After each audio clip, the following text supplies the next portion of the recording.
What up, free bro? Salvation.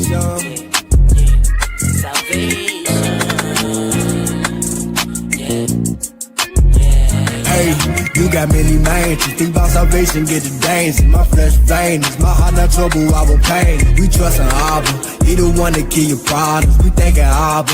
Now we know about that lava. These streets of gold, walking on that road. I can't sell my soul. Hell no, I'ma be the light everywhere I go. Ain't no vaccine up in the temple. The devil know that the most I dwelling in you. They trying to shoot you up, that should really offend you.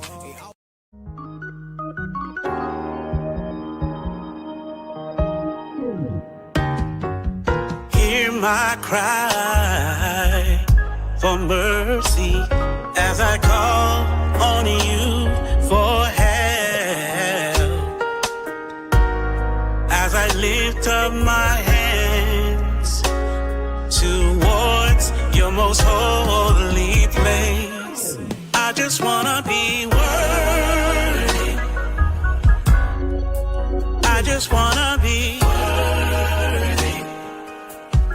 wanna be. Shabbat Shalawam, Shabbat Shalawam. Let's give all praises, honor, glory, esteem to the Father Yahawah and his only begotten Son, Hamashiach Yahawashi, who the world will call Jesus Christ in the English. Shalawam, shalom, peace and blessings to all of the Ahchyam, Ahchathyam brothers and sisters that are tuned in, scattered around the four quarters, or the four corners of the earth, I should say. The water for tuning in. Can you please do us a favor in the ministry? It will definitely help the ministry to hit that like button, subscribe, and share. Share this video, share all the videos, share all of the footage to someone that may need it or that it will help. See, there they go already. Go ahead. But once again, thank you for tuning in. We have a beautiful lesson here today. Beautiful, beautiful Shabbat lesson. And I thank you, the water, so much for tuning in as we give praises to the Most High Yahweh on this beautiful Shabbat day for waking us up, for his mercy and compassions are new every morning. As I always say in the book of Lamentations, chapter 3, verse 22 on down, if you want to read that for yourself. And you can see the title on the screen today. As you can see, it says, A Lot to Lose. A lot of people, when they come into this truth, or they start to get understanding of what the words say, you know, the Bible says count the cost. And can you really count the cost? Do you really understand the depths of what it is that you're entering into or have been called for, I should say, because you can't just come to it. You have to be called to it. That's why not everybody is in it. But the calling that's there, you know, because of the chosen one, do you truly understand the depth of what it is that you may lose? You know, and that's what we'll be going into today. I saw a video sometime this week, and it really touched me. It touched my heart, touched my mind, touched my rakah, my spirit. And it was two young black men, so-called black men. And they were on this platform. You know, they had a platform that they were speaking on. I'm going to show the video. But the things that were being said, the things that were being spoken, it has so much knowledge, so much wisdom, so much information that I think just goes by with our young people and our older people, you know. So I wanted to kind of go into that, break that down, go into some scriptures on this beautiful Shabbat day, if you will allow me to. So thank you once again, the water, for tuning in. Let's see who we have in the chat. As always, we have my beautiful wife in the chat. And she says, Shabbat Shalawam, Mashkapa, Call Halal Yahawah, Shema Mashiach Yahawashi, Barakatham, all praises. We had Chat the Man in the chat. The water, for being here on this beautiful Shabbat day. Thank you for being here, the water. He says Shabbat Shalawam. We have Jenny Wood official. Shabbat Shalawam to you. Hopefully you're doing good. Hopefully everything is working out for you. So Shabbat Shalawam, the water, for being here. And once again, Mayan Napasha, she says, Shalawam Mashkapa.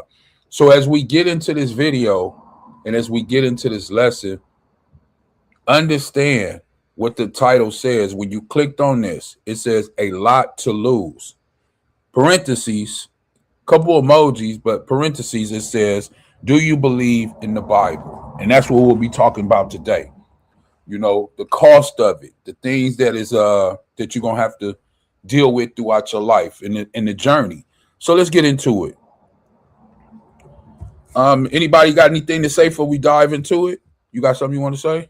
Anybody else? No? Okay. Let's go. Let's get it. So the first scripture, or the first thing I want to pull out, is this video that I'm going to show you, and then we're going to dive right into the scripture. Okay? Right into the scriptures. Here we go. Controlled by your system. Let me I know the truth, but let me not speak it right now. Nah, because I can't. I got to feed I'm controlled by your system. Let me I know the truth, but let me not speak it right now. Nah. So he said, I'm controlled by your system. If people don't know, you can see it on the screen. Let me make sure it's nothing showing. Okay, yeah. You can still see it. So for people that don't know, you know, it says Cannon. So this is Nick Cannon, and this is for the younger people that may not know. Have you ever heard of KRS-One? You never heard of KRS-One? So for the younger people, this is a rapper, and his name is KRS-One. But he doesn't rap, or didn't rap, how you guys would rap today, about nonsense, about nothing. He rapped about uplifting his people, his young brothers, loving the black woman, loving your brother. That's what he rapped about, right? So they're going to have a conversation, a little dialogue. And as you can see, as it started off, it says that what? We're controlled, right? That's the first thing that it said, if I'm not mistaken.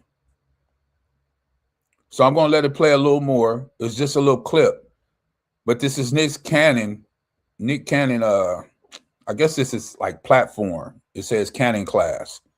So here we go a little bit more. Because I can't. I got to feed my family. Right. So you can't speak up for truth because you need to feed your family. And you can see it on the screen. It says my family, right? So here's a dilemma already.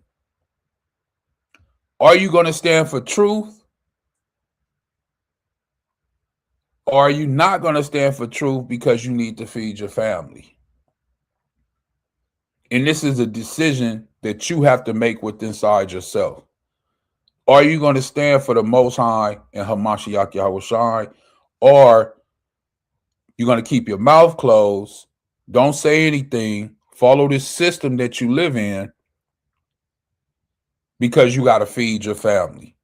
And that's the yoke that they have us under, you know. But people don't realize when you hear things like this, like you can't speak up for truth because you need to feed your family. I'm going to let it play a little bit more, but then I'm going to go to the scripture to show you we're already in this time and people think that they're waiting on it, right? I'm going to show you a little bit. Hold on. Now, feeding your family is way more important than speaking the truth to a people that's going to treat you like they did Dr. King. See? So it's like a balance. Do you stand up for truth?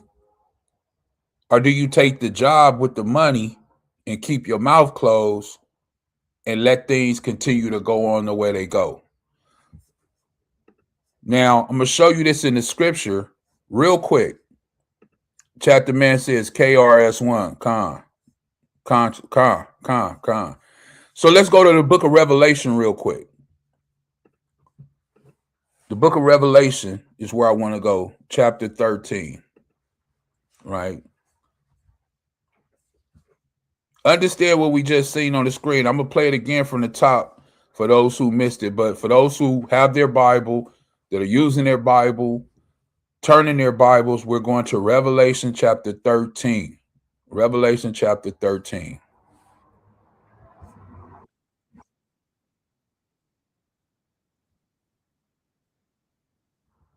I'm controlled by your system. Remember that. I'm controlled by your system.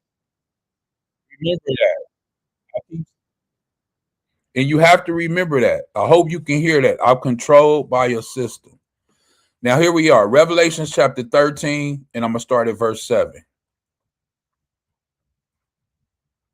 It says, and it was given unto him to make war with the saints and to overcome them. And power was given him over all kindreds and tongues and nations. And all that dwell upon the earth shall worship him, whose names are not written in the life of the Lamb slain from the foundation, whose names are not written in the book of life of the Lamb slain from the foundation of the world, right? Verse 9, if any man have an ear, let him hear. Calling out, if you have ears to hear, if you hear today on the Shabbat, you listening, you must have an ear to hear. So please hear. Verse 10, he that leadeth in the captivity shall go into captivity. He that killeth with the sword must be killed with the sword. Here is the patience and the faith of the saints. Then the title right here says the beast from earth. What was the conversation? What did it start off saying? Do you remember? I played it a few times. You remember? Huh?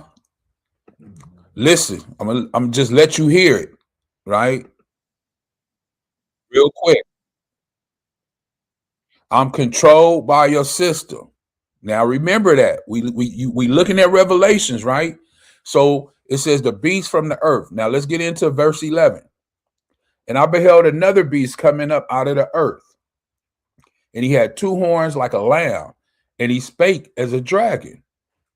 He exercises all his power of the first beast before him. He causeth the earth and them to dwell, Salaki, and them which dwell therein to worship the first beast, whose deadly wound was healed.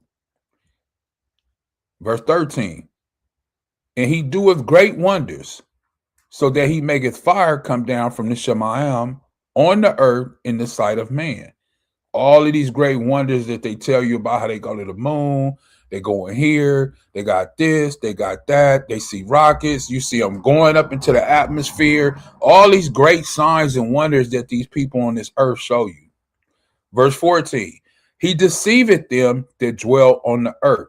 That's why a lot of people, conscious people, always say they never went to the moon. They never walked on the moon. They're not really going out of space. They just telling you that they are. NASA's a big hoax, right? So if you believe what they telling you, that the man walked on the moon and put the American flag on the moon, or do you believe that people are being deceived? Verse 14, once again from the top, and deceiveth them that dwell on the earth by the means of those miracles, which he had power to do in the sight of the beast, saying to them that dwell on the earth that they should make an image to the beast. They should make an image. What image is that? Can anybody tell me? Can anybody tell me? What image is that? What do you say? Huh?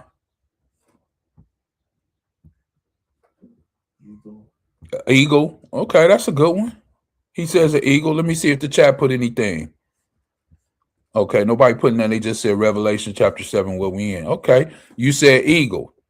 Well, let me stop sharing this and show you an image. Let me go here real quick and show you the image. This is the image, right? Here it is here. There's plenty of them. You could pick one. Which one would you like to pick? Huh? You can pick any one you want. This is the image that they created, that everybody what? Worships. Everybody worships this image, even though they say that they know that this is not the image of Hamashiach Yahawashi.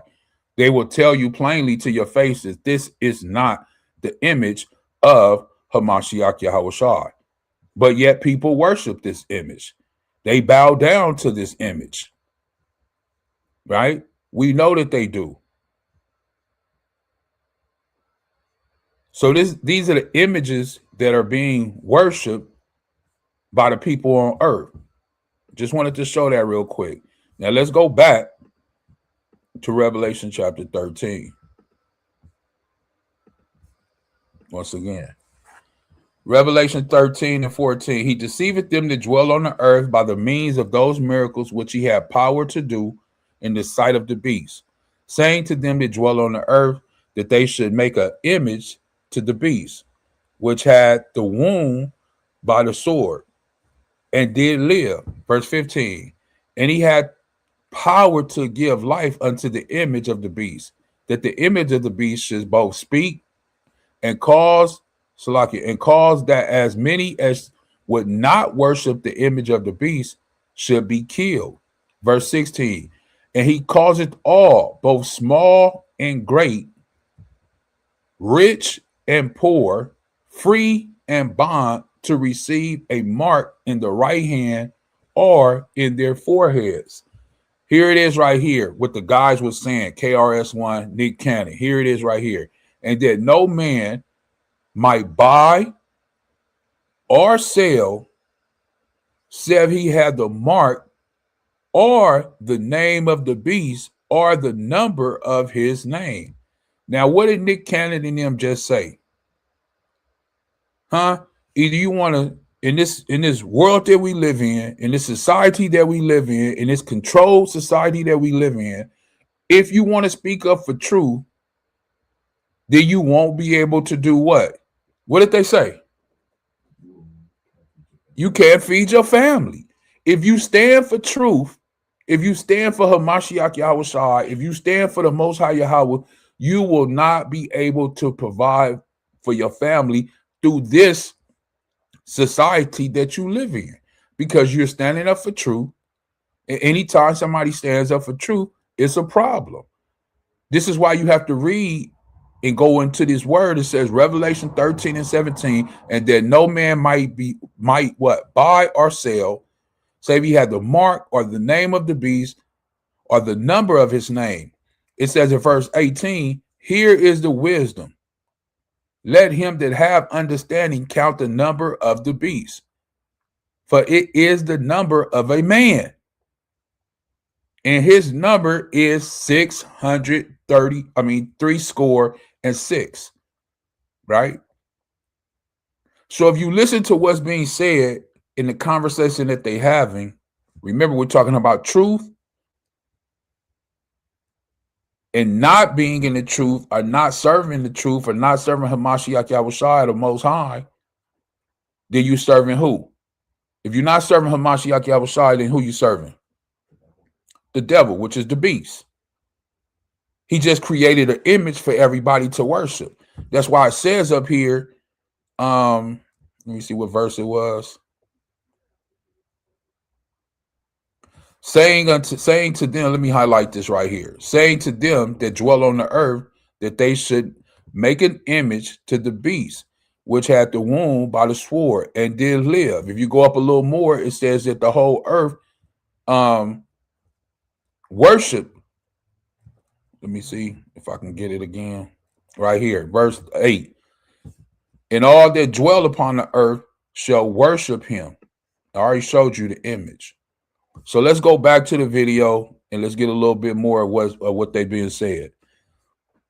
Khan, chapter man says, feed your family. Khan. Let's get into it. Here's a little bit more of the video. Listen closely, though. Listen closely, because they spitting a lot of knowledge, but it's quick. And I'm going to try to pause it as I can, but listen. If those that have ears to hear, please hear. Here it is. I know the truth, but let me not speak right now. Nah, because I can't. I got to feed my family. Right. Now, feeding your family is way more important than speaking the truth to a people that's going to treat you like they did Dr. King. If there was a reward to speaking truth, more people would. You hear that? If there was a reward to speaking truth, more people would. Chapter man, you in the chat. I got a question for you, Ak. since you in the chat, I have a question. For the people who don't know that live in this world, before act like you, right? That's being educated, that's being lifted up through the Rakat, through the spirit. I ask you, if you speak truth in this earth, what is your reward? Because listen to what the Ak just said on the TV. He said if more people would speak up for the truth, if there was a reward. I ask you, Ak, or anybody else that's in the chat, what is your reward for speaking up for the truth? I'll wait a second. You can put it in the chat if you want. Put it in the chat. Well, you have to put it in the chat. It ain't like you can give it to me no other way. You go email it to me. Come on. Maya Napasha, she answered. She said, there is a reward for speaking the truth. It is not to be, I can't understand what that says. Salakia. Tangible right now. Tangible right now. It comes later, everlasting life. Khan. That's exactly the reward. It's just not tangible. Yeah, it is just not tangible. Yeah, we got it. Yeah, there it is right there. There it is right there. Right? And in chapter man, he says, the reward is the kingdom to come, beginning in the will of the Most High. Come. That's exactly what it is. That's exactly what it is. So this is what I mean, that you have to listen to what people are saying. We, the enlightened ones, know that there is a reward.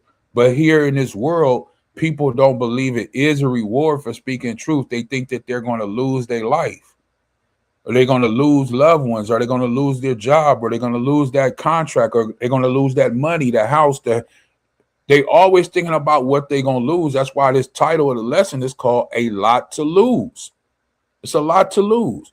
So Khan, the water for that chapter, man, for putting that in the chat. All praises to the Most High. And you're 100% correct. And I'm glad you put it in the chat, so both of you guys, so it could be shown on the screen. Not only you, but her too, you know. So beautiful, beautiful.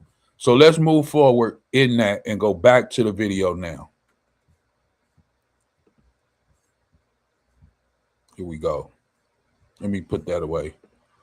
Let's go back to the video, and here we go. Keep listening. Keep listening. The true human resource is the mind. We never lost our lands. We lost our minds. So he says the true human resource is what? The mind. He says we never lost our what? We never lost the land. We lost our what? We lost our mind. Now, why did all of these things happen? Let's first, before we go to Romans, let's go to the book of Deuteronomy real quick. Let's go to Deuteronomy chapter 28. We're going to see why all of these things happen. This is why I say they're having a great conversation. They're having really a great conversation. Deuteronomy chapter 28. Let me know when you get there. Deuteronomy 28. I'm going to start at verse 44.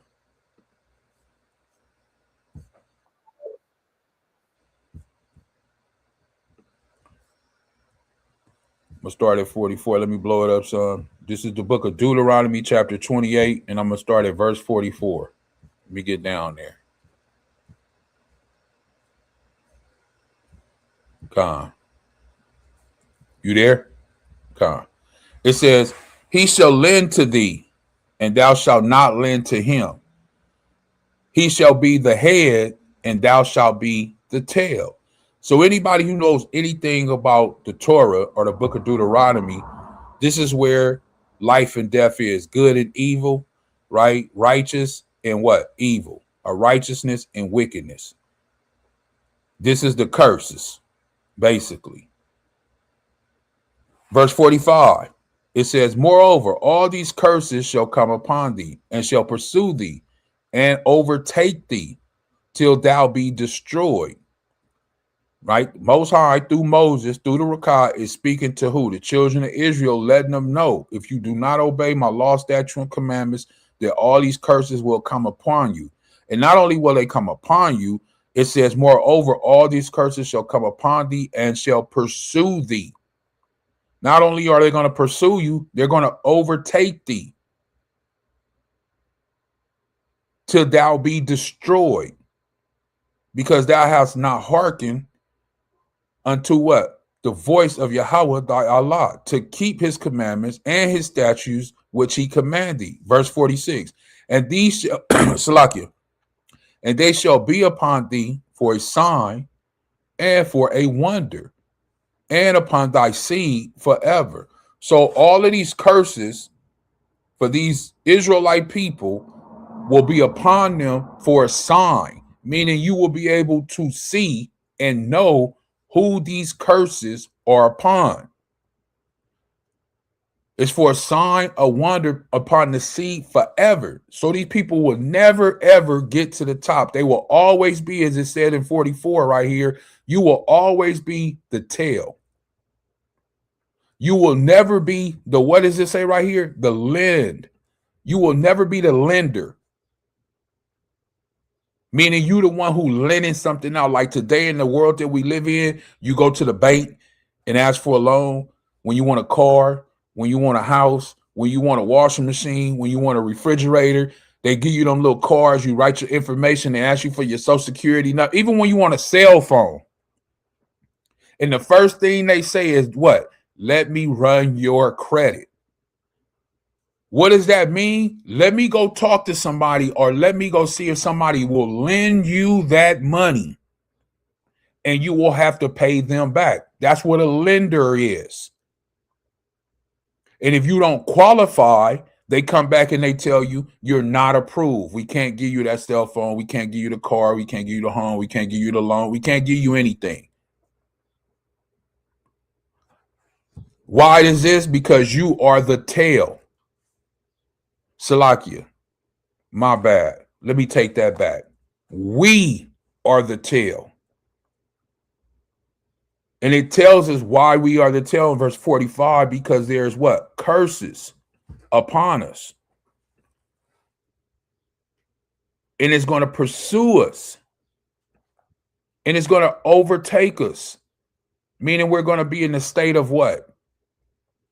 When something overtakes you, you're in a state of what? Let's just keep it honest. You're in a state of what? Confusion. Because something is overtaking who you truly are. It's not really you anymore. It's this thing that has overtaken you. And the Most High gives us all the answers right here. It says, because we didn't listen to him and we didn't follow his commands. Why these things are happening. So we're always going to be the tail. We'll never be the lender. All these curses will pursue us. You can't speak up for truth because you need to feed your family. I already gave you that insight in Revelation 13:7 all the way down. Let's go on. Verse 46 in the book of Deuteronomy. And they shall be upon thee for a sign and for a wonder, and upon thy seed forever. Verse 47, because thou servest not Yahawah thy Allah with joyfulness. You wasn't happy that it was Shabbat. You wasn't happy that you had to serve the Most High. You're unhappy about these things. And with gladness of heart for the abundance of all things. Verse 48, therefore shalt thou serve thy enemies. If you remember, I'm asking you, Dominic, if you remember, what's the first thing he said in the video again?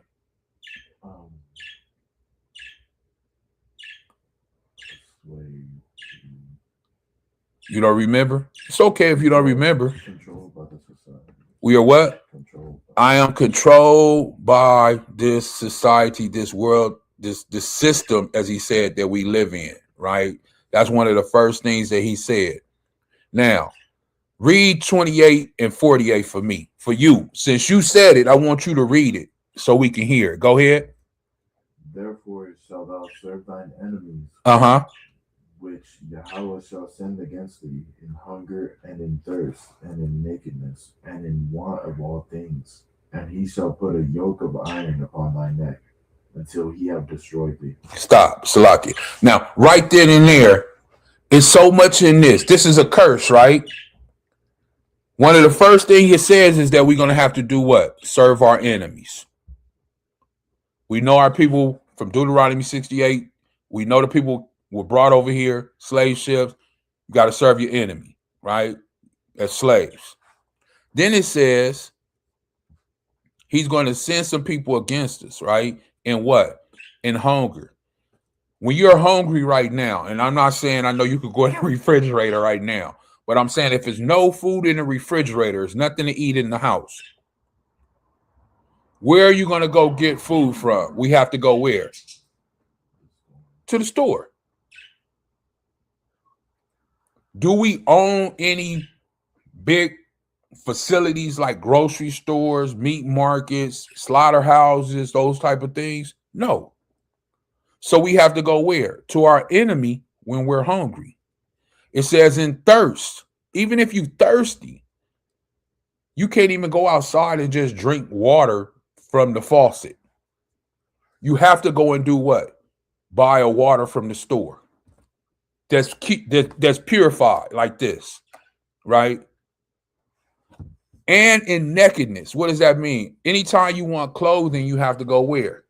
To the store to buy. Even if you want fabric to make the clothing, you have to go to the store to buy the fabric. And then right here it says, and in want of all things.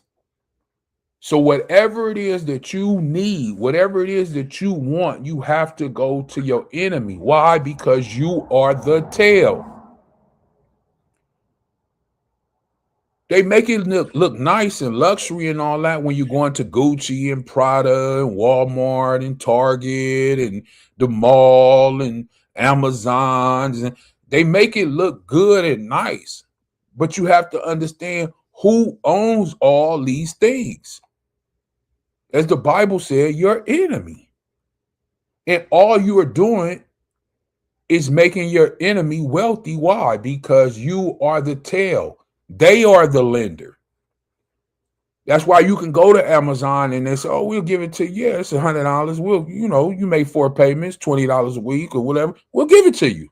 That's credit. That's a lender. You want that car? Yeah, it costs $50,000. As long as you can make the payments, you can keep it. That's a lender. When you drive in that car, you should know that you are a tail. Every time you see a car or a house that hasn't been paid for, those people are tails. And you might say, well, it's just not our people that's going through that. No, it's not. Those other people indulge in those things because they want to. But we know as awakened people what we should be. Here we go. The last part right here, not to hold it up. And he shall put a yoke of iron upon thy neck until he have destroyed thee. You might say, well, I don't have no yoke of iron around my neck. He doesn't need it now. You already destroyed. You already destroyed. You want me to tell you how are you destroyed? Let me show you something. When our people were freed out of slavery here in America, the first thing that they fought for it was for what? Equal rights. Equal rights. We still never got it. We still don't have it to this day, but that's what they fought for. What was another thing they fought for? That they wanted to be what? Dr. King and all the people was fighting for this. They wanted to do what? They wanted to be educated. They wanted to what is it called? They wanted to end segregation. Yeah, they wanted to end segregation. They wanted to be together, right? They wanted to go to the same school that those people went to. They wanted the same education that those people got educated. You want to know why you wanted those things? Because you were already destroyed. Hundreds and hundreds and hundreds and hundreds and hundreds and hundreds of years being under this enemy's foot, Now, when you finally got free, you turn around and want what they want. That's why they can sell you that dream right now. The white picket fence, the house, the home, the car, the good job. It's all an illusion, but they can sell it to you because you are destroyed. You don't know who you are. You don't know where you come from. You don't know who you are. You don't know what you are. You don't know anything. You got a comment? Come on, bring the comment. Like it's really like when I look at it, it's more or less like wanting something that they said you can't have. And in scripture, the Most High tells you that you shouldn't want what somebody else had. And that's what happened. We wanted what they had. We got what they had and everything else that come with it. Right. But see, here's the thing. Before you hold on, here's the thing. It's okay for them to have those things, but it's not okay for us because it's not for us. Right. You get what I mean? Yeah. So this is what I'm saying, that we were already destroyed right here when you read Deuteronomy 28:48, and it says they're gonna put the yoke of iron on your neck. Yeah, well, they had did that for hundreds of years. Right. It's an invisible iron now. They don't have to have a yoke actually around your neck like they used to. Let me see something real quick. And that's where it comes in hand as far as when they erasing all this history that they try. I'm finna show it right now. Go ahead. When they erase all the history that they're doing now, and our children grow up not knowing unless their parents educate them on these things. And it's like you're falling into the same captivity all over again. You just don't see it because it's not with literal chains. Right. I got it on the screen right now for the people to see. It say July 4th, 1776. They sold me July 4th, 2017. You're celebrating it. See the yoke of iron right here? You see this yoke of iron? You see right here where it says yokes of iron upon the neck, upon thy neck? You see this? All on the screen right here. So, yeah, they had that for hundreds of years. Hundreds and hundreds of years. They had those things. So they don't have to have it now. They don't need to have it now. Because you already destroyed, as it says in the Bible. Chapter man says the borrower is a slave to who? The lender. Now, who is the lender? Google real quick who owns Wells Fargo. Google real quick who owns Chase Bank. Google real quick who owns Bank of America. And I'm not sure these are banks and systems where I live. Of course, across the Midwest, the East Coast, yeah, you still have those banks and you have other banks and credit unions and all these things. But all these things are lenders. All these people are lenders. And you are to tell, and you have to understand that that's what's being said in the book of Deuteronomy chapter 28, as we're going to go back to. Shabbat Shalawam, Aqua Dorothy. It's good to see you here. She says, this is why we don't have the luxury of being silent about how we are and what it is and what is required of us. Khan, all praises. But I'm trying to show you as we go through this video, as we go through these scriptures, these are the curses that are upon us. If you look at this, as it says, I'm going to show you real quick again, right? Show you real quick again. Wait a minute. Chapter man says the damage is done. That's why it's right here where you see it. Let me put it back on the screen. That's why here in 48, it says what? And he shall put a yoke of iron upon thy neck. I already showed you that it was literally there. What's the year that they freed the slaves? Huh? If you don't know, just say, I don't know.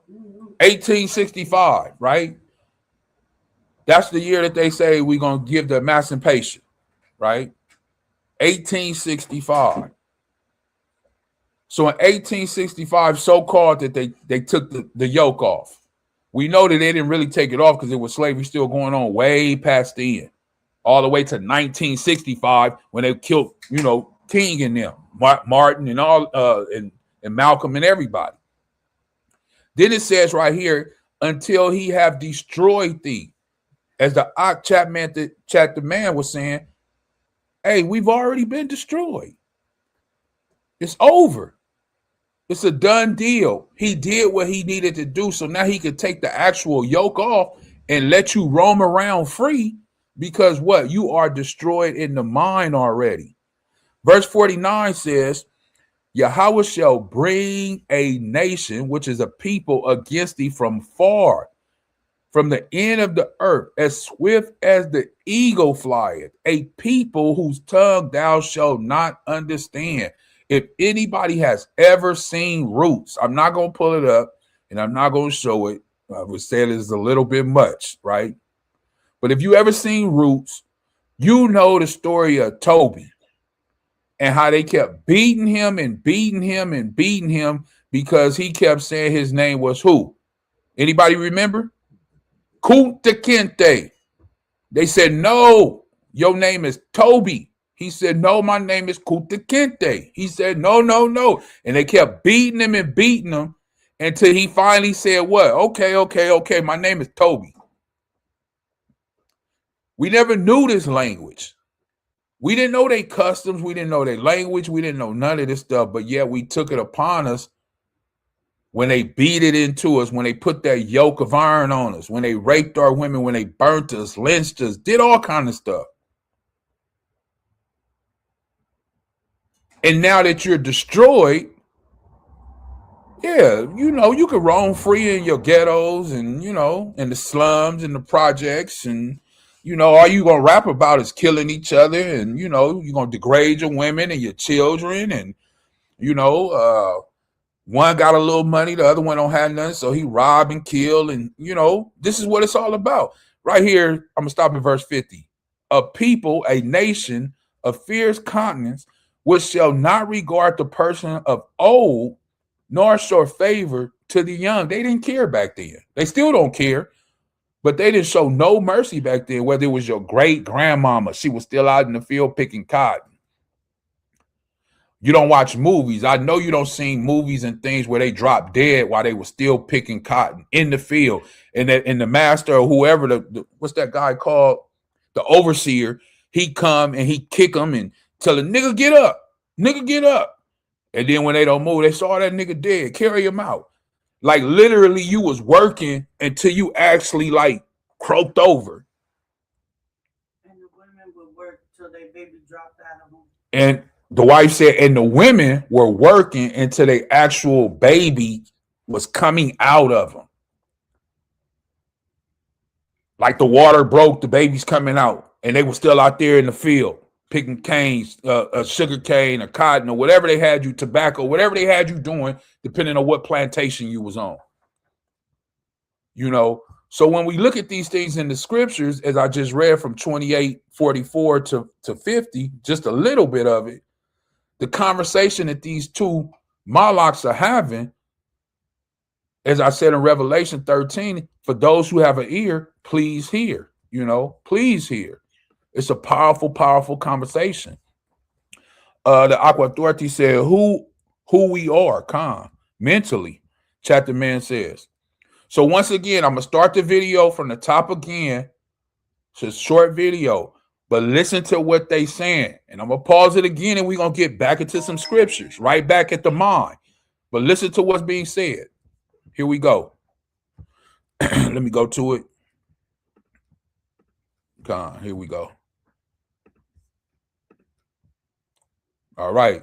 I'm controlled by they. You see what it says? I'm controlled by. Listen to what he's saying. Once again, this is Nick Cannon. And a rapper from years ago when I was young growing up, KRS-One. Here it go. Controlled by your system. Let me I know the truth. Let me not speak it right now. Nah, because I can't. I got to feed my family. Right. Right. Now, feeding your family is way more important than speaking the truth to a people that's going to treat you like they did Dr. King. If there was a reward to speaking truth, more people would. The true human. Now, we already went into that. Chapter Man answered that. And my wife answered that, where she said, what's the reward of speaking truth? The kingdom. There is a reward for truth. There is a reward. But the people of the world that we live in today don't want that reward. as she said, it's not tangible right now. You can't receive it. You can't get it right now. Right? You're not walking down gold streets. There's not emerald on the wall. There's not diamonds encrusted in the ceilings. And there's not none of that right now. But there is a reward. But see, he's talking about a physical reward. Like you can go down and get $100,000 for standing up speaking truth. Right? You're not going to get that right now, especially if you're speaking real truth. Now listen to what he says. The true human, it says on the screen, the true human. Go ahead. Resource is the mind. We never lost our lands. We lost our minds. We never lost the land of Israel. It's still there. How do we know it's still there? Because the Most High promised it to us. But one thing we did lose is what? Our mind. We lost our minds. To this day, we have lost our minds. Back then in Egypt, we lost our minds all the way into now. Thousands and thousands a year, the children of Israel have lost their minds. How do we know this? Let's pull the scripture. Let's go to the book of Romans. Let's go to the book of Romans. You know, let me see. Chapter man says something. Can you read that for me? Yeah. It says domesticated and treated like animals. Whole human beings reduced to being treated as livestock property. Con. And then Sister Dorothy said, let me put it on screen. Hold on. Con.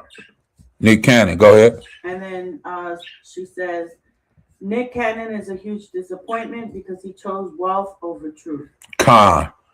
Thank you. The water, Aqua, the water. The reason I say that is she understands the exact topic that we're on today. When it says, the title says a lot to lose, the reason she said he's a big disappointment is because he did speak up. He did put himself out there to speak up for truth. And when he did speak up for truth, just what they're talking about right now, they started to mess with what? His money to feed his family, to take care of him and his family. They started to pull his contracts. They started to pull his resources. They started to pull for him and shut him down so that he would stop speaking the truth. And he did. This conversation that you see on the screen that we're showing, it's an old video. There's no more videos like this of him anymore. And this is why the Aqua of Dorothy is saying he's a big disappointment, because he wasn't willing to stand on truth. He backpedaled real quick when they started to mess with his contracts and his finances. So he wasn't willing to lose a lot for truth. That's what we're talking about here today. So Tawada for that, Aqua Dorothy, Tawada. And Khan. Romans 12 is where we're going. Because remember, the Ak just said something about the mind. Let me show it on the screen. I'm not going to play it, but I'm going to just show what he said, right? That's what we're going into, the mind. He said, we never lost our land. The land of Israel, Yashra Allah, is still there. We lost our mind. That's what we lost. So that carried me to the book of Romans, where we're going, Romans chapter 12. Chapter man said he was acting as an island. Had he stood on that truth and been connected to the nation, he would not need dependency on them. God, chapter man. And Sister Dorothy said he backpedaled and made a deadly sacrifice. God. But I won't go into that part. God. You know, hey, for those who know, like in Revelation 13, for those who have an ear to hear, please hear. This conversation is not for everybody, because not everybody, this is what you would call a conscious level conversation. And some people might call it a high conscious level conversation. But see, chat the man, Aqua of Dorothy, they understand. And we putting it and we using a man, Nick Cannon, that went out there, spoke some truth, but then backpedaled. And like she said, we're not going to get into that because it's a lot behind that, you know. But this is what I mean, a lot to lose when you speak up for truth. A lot of people don't count that cost, and that's why the Bible tells you count the cost. Are you willing to lose your life? Are you willing to lose your money? Are you willing to lose your job? Are you willing to lose your mother, your father, your daughter, your son? You have to be willing to lose all of these things for who? Hamashiach YAHAWAH, Christ, the anointed one. You have to be willing. And this is what the Bible is talking about. So in this conversation, it says we didn't lose our land. We lost our mind. So let's go to this. Romans chapter 12, verse 1 and 2, right? And it says right here, Romans chapter 12, verse 1. I beseech you, therefore, brethren, by the mercies of the Most High, that you present your bodies a living sacrifice. So the one thing Paul is telling us is to present our bodies as a living sacrifice. So when you go out and you speak truth to people, to this world, you are presenting your body as a living sacrifice. Every Shabbat and every time we get on this channel, on this platform, or any other platform that's using their platform to speak truth, that's what you are doing. You're presenting your body as a living sacrifice to the Most High. Because anything can happen at any point in time, and you don't know what it is that you may lose. But you're presenting your body as a living sacrifice. And then it says, holy and acceptable unto the Most High. Well, that's what we're fighting for. That's what we're working for, to make ourselves what? Set apart. And this is why you don't do certain things. As Paul said, I haven't found it yet, but I work towards it. It's a working process. This is why you don't what? Give in. You keep fighting. You don't throw in the towel, and you endure to the end. Barakatah. It says, which is your reasonable service. That's the least you can do. For all Hamashiach YAHAWAH has done, laying down his life. Let's just say, for all that the Father has done, that's the least that you could do. Then Paul goes into verse 2. And be not conformed to this world, but be ye transformed. So you have to transform something by the renewing of your mind. Now, KRS-One and Nick Cannon said we didn't lose Israel.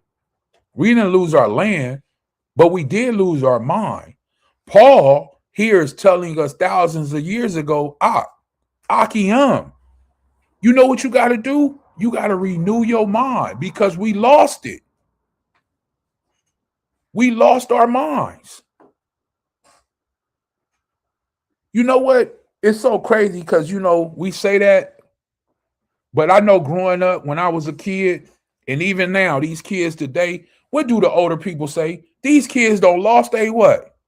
Mind. It was never like that when I was growing up. I would have never spoke to my parents like that. I would have never. These kids don't lost their mind, or these people don't lost their mind.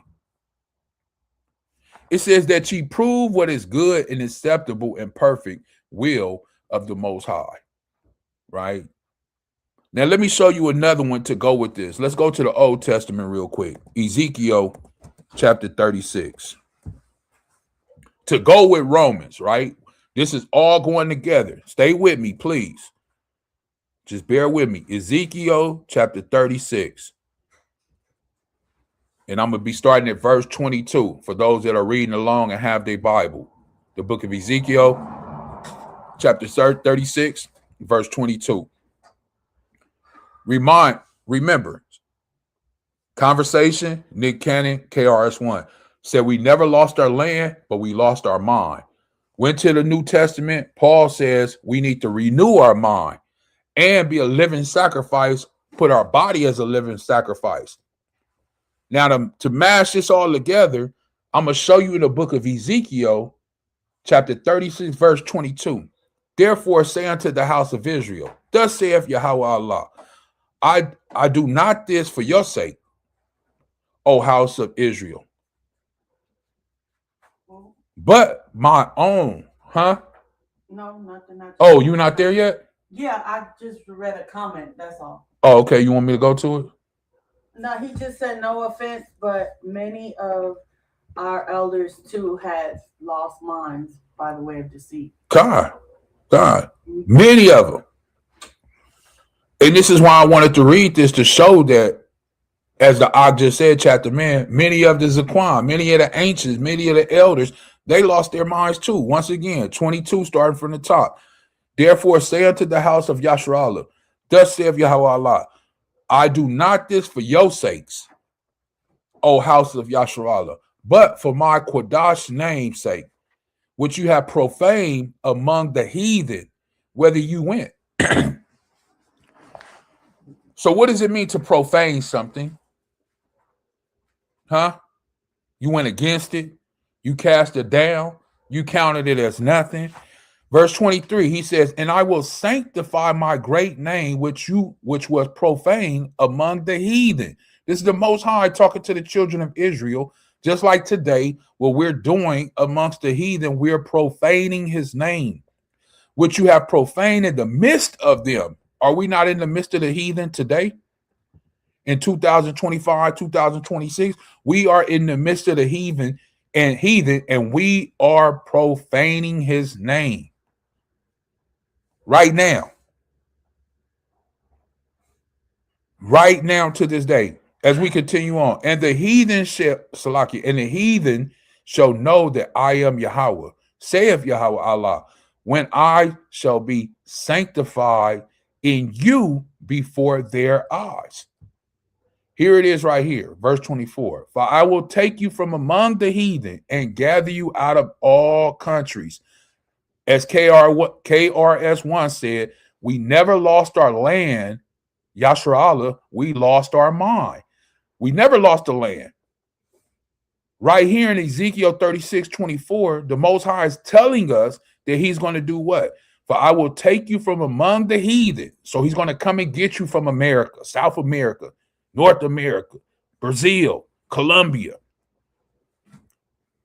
from among the heathen, and gather you out of all countries, no matter where you are, and will bring you into your own land. Letting us know that the comment that KRS-One made is true. We never lost our land, Yasharallah. We're going to go back there. But one thing we did lose is our mind. Verse 25, then will I sprinkle clean water upon you. You need to be what? Cleansed. And ye shall be clean. Why? Because we are dirty, as the Bible is going to say right here, from all your filthiness and from all your idols will I cleanse you. So who cleanses you? The Most High. You could try to do it yourself. It just ain't going to work out the same. You know, you still going to have a little funk to you. Verse 26, a new heart also I will give you. A new rakah will I put within you. And I will take away a stony heart out of your flesh, and I will give you an heart of flesh. Now, right here in verse 26, when it's speaking about that he said right here, a new heart also will I give you. What is he really saying when he says a new heart also will I give you? See, you may read that and think, oh, he's going to give you a new heart. But what he's telling you is that I'm going to give you a new mind. This is why Paul said this in Romans. Paul was on a whole nother level with his stuff, but this is why Paul said this in Romans chapter 12, verse 2, about renewing your mind. Ezekiel right here in 36:26, he is saying through the spirit of the Rakah Most High, as he's writing this, a new heart also will I give you, which is a new mind. You might say it does not say that. It says a new heart. Let's click on this word heart and see what it says right here. This is the word for heart, the H3820, right? Now, when it says heart, it says outline biblical usage, inner man. It says right here, mind, will, heart, understanding, inner part, the soul, heart of man. And it says right here, mind, knowledge, thinking, reflection, memory, inclination, resolution, determination, consciousness. All of these things are speaking about the what? As the Bible said, heart but it really means mind. It really means the mind. That's what it's going into.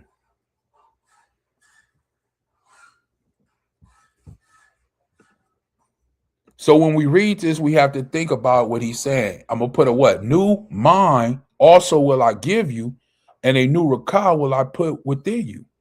And I will take away that stony mind, or as it says, heart right here, that, that stubbornness in your mind out of your flesh. And I will give you an heart of what? Flesh. Verse 27, and I will put my rakah within you and cause you to walk in my statutes and keep all my judgments. And ye shall dwell in the land that I gave to your fathers, and ye shall be my people, and I will be your power, which is Allah in the Hebrew. So basically right here in Ezekiel 36 and 26, he's telling you that he's going to give you what? A new mind. I clicked on it and I showed you. It's the same thing that Paul is speaking about in the New Testament, saying that you need to renew your mind. So nothing changes from the old to the new, because as KRS-One and Nick Cannon are having this conversation that what? We never lost the land of Yasharallah, Israel. We lost our mind. So let me go back and show this a little more. Chapter man said, muddled it up. It says renew mind, and then it says all functions of the mind. Con. So let's go back to the video. Remember where we left off at, that we never lost Yasharallah, the land, we lost our minds. This is the conversation. And to go into that and show that, I showed Romans 12, 1 and 2. Then I went to Ezekiel 36, starting at 22 to 28, I believe. Here we go. We never lost land. The land is still there. We don't have the mind to go get it. We didn't lose our land. We lost our mind. What we are discussing is not in books. Knowledge like this, awareness like this, comes from within. Trust your ancestors.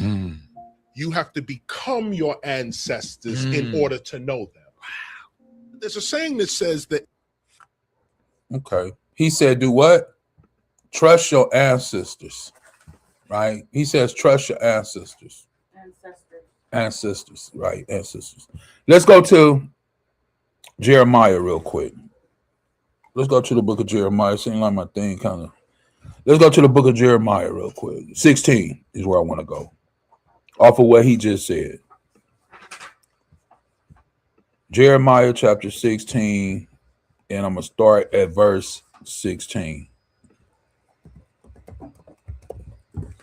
Salakia.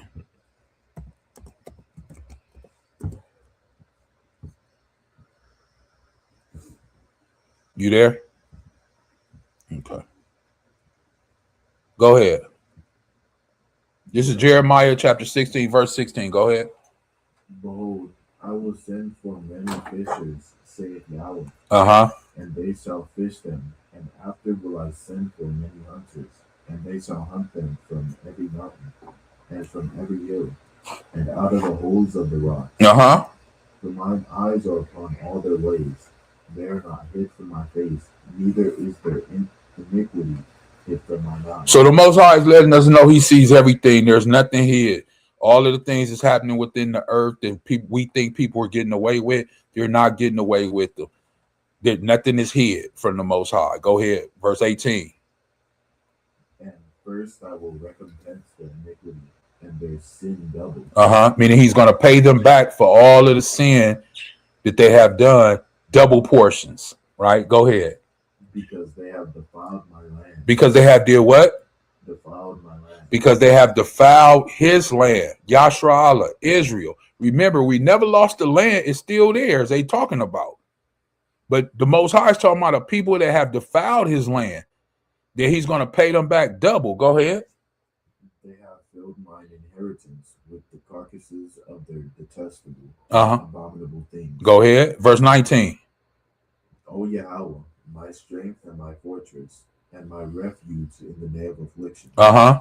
The Gentiles shall. The who? The Gentiles. The Gentiles, the heathens, right? This is what they gonna come and say. Go ahead. Shall come unto thee from the ends of the earth, and shall say, surely our fathers have inherited lies, vanity, and things wherein there is no profit. So this is what the heathen are gonna say that they trusted in, right? They put their trust in all of these images and all of these things of this world, right? And at the end of the day, when it's all said and done, when the Most High comes and gets his children, the Gentiles, the heathens, they're going to say, surely our fathers have inherited lies. We should have not worshiped that image. We should have not believed of that image. We should have not believed that the law, statute, and commandments was done away with. They lied to us. All that we put our trust in was what? Vanity and things wherein there was no profit. That's what the Gentiles or the heathens are going to come and say. Go ahead, verse 20. Shall a man make gods unto himself, and there are no gods? That's what they have done. They have created an image, right? Let me show you the image again. Let me see if I still have it pulled up. Give me 1 second.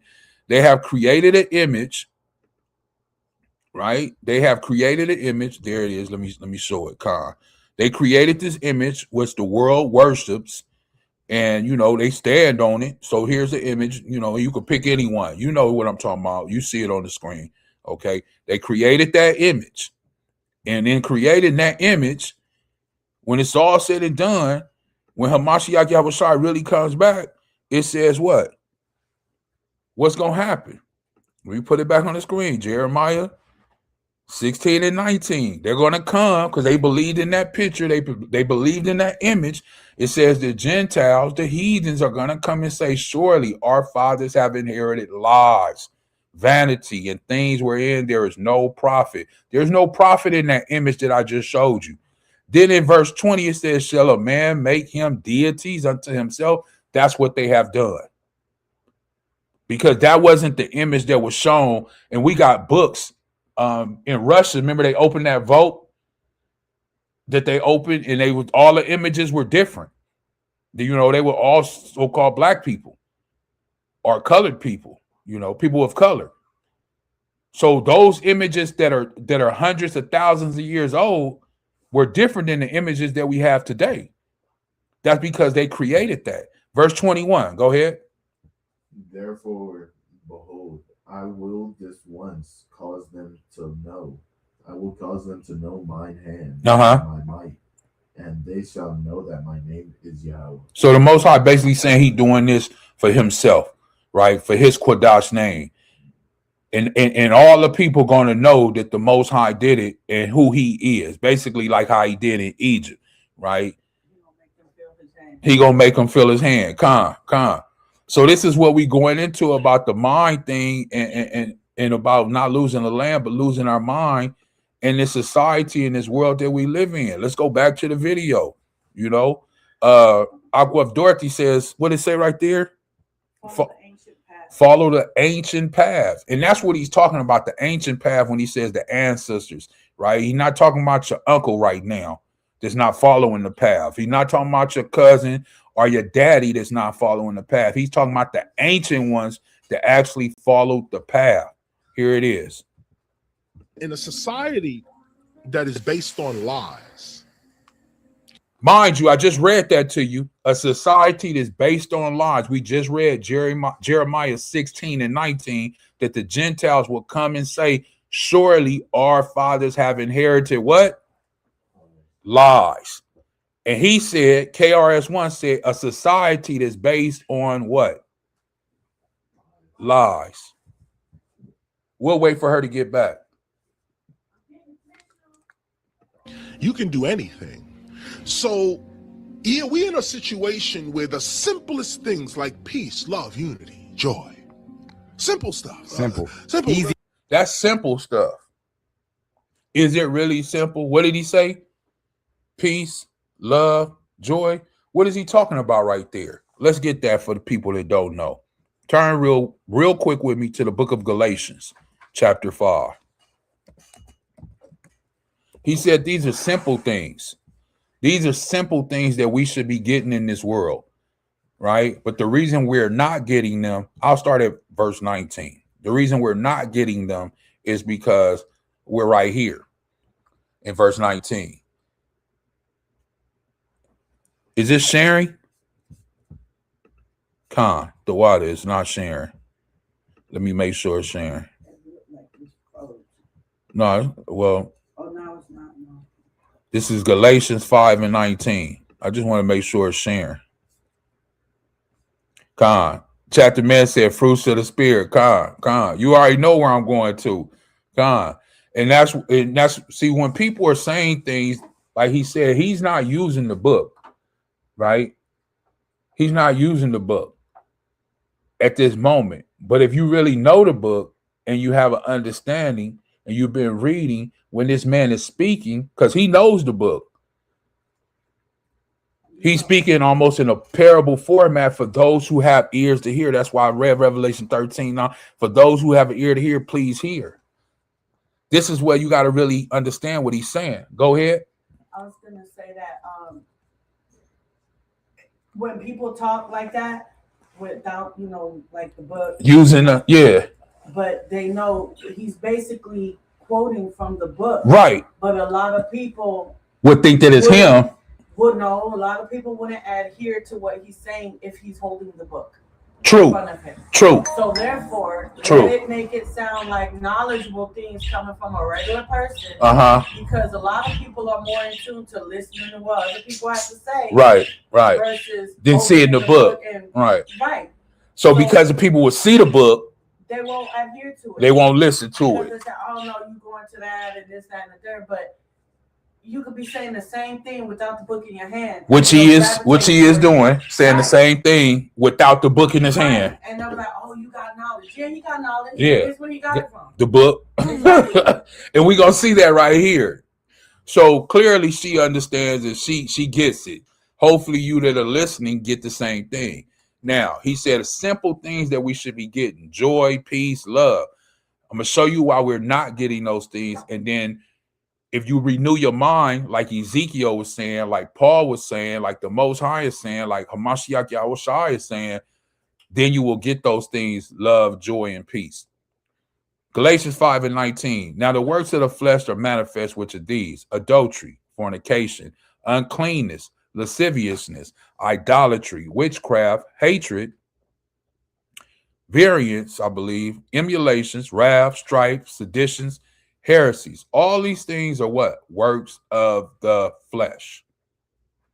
Verse 21, envying, murders, drunkenness. All of these things that we see on a day-to-day basis, that the world that we live in.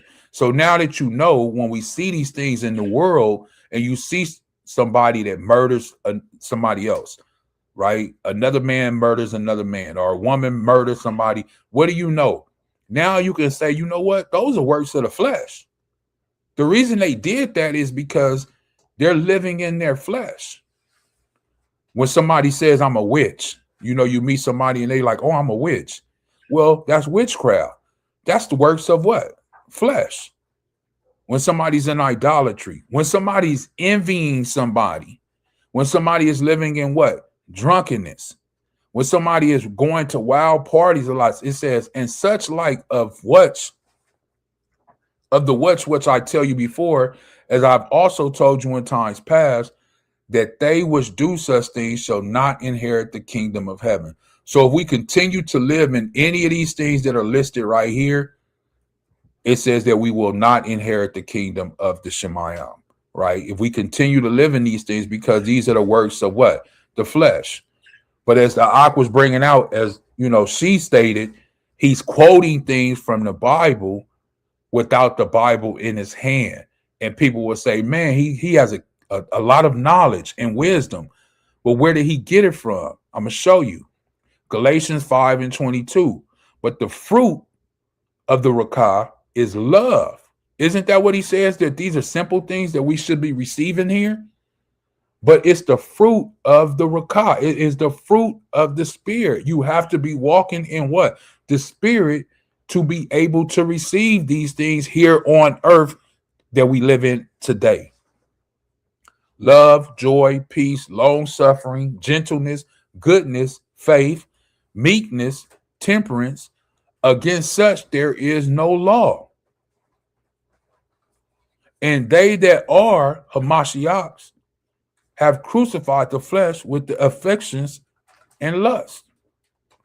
So these in verse 22 is what I'm focusing on: love, joy, and peace, right? That's what the guy, the Ak, just spoke about. Let's go back to it. Let's go back to it. Here we go. We almost finished. We getting close. Here we go. Remember, joy, love, peace, simple things, right? Simple things. Here we go. The concepts that everyone wants. That everyone wants to understand. You can't have it in a colonial situation. In fact, colonialism is, its presence is stepping on those things. So the world that we live in is telling us you cannot have joy, peace, happiness, love. You cannot have those things. What are they really saying? I just read it. Let's go back to it. What are they really saying? Are they saying that you can't have those things, or you can't what? The title of this, if you go up to the top of Galatians chapter 5, verse 1, the title of this whole chapter, it says what? Walk by the what? Spirit. If you live in a society or the system, as he just said, that won't allow you to have it, and they're pressing down so that you can't have it, and they want you to have this, which is Galatians 5:19, which are what? The works of the flesh. The colonial system that we live in will not allow us to have that what? Joy, peace, and love for the average individual. The only way that you can receive that is by what? We just spoke about it. Doing what? Operating. That's what he said. Operating, but you have to do what first? We just talked about it. Romans 12:2. Renewing of the mind. Because we all come from what? The works of the flesh. We were all here once upon a time. Mm-hmm. We were all here. The Bible says none is good. No, not one. So we were all here, and somewhere in here, whatever these is, you are somewhere in here. But in order to get down to 22, which is the fruit of the spirit, you have to renew your mind in this colonial system that we live in that will not allow you to have love, joy, peace, gentleness, none of this stuff. This is why when you do that and you renew your mind and you step away, you no longer, as Peter said, do the things that you used to do. What do people say? They start, the first thing they start to say is what? It doesn't take all that. You're in a cult. You're this. You're a Bible thumper. You're too dramatic. They're always pointing the finger because you have did something different. But what did you really do? You are now walking in the Rakah, in the spirit. You have did Romans chapter 1 with the what? Renewing your mind, putting your body as a living sacrifice, and receiving the things of the Most High. He already told you when you come to him, he's going to give you what? A new mind. He's going to get rid of that old, hard, dusty, crusty, stiff neck. He's going to get rid of that. And he's going to give you a new mindset of flesh that's soft, that's tender, that's loving, that's compassionate.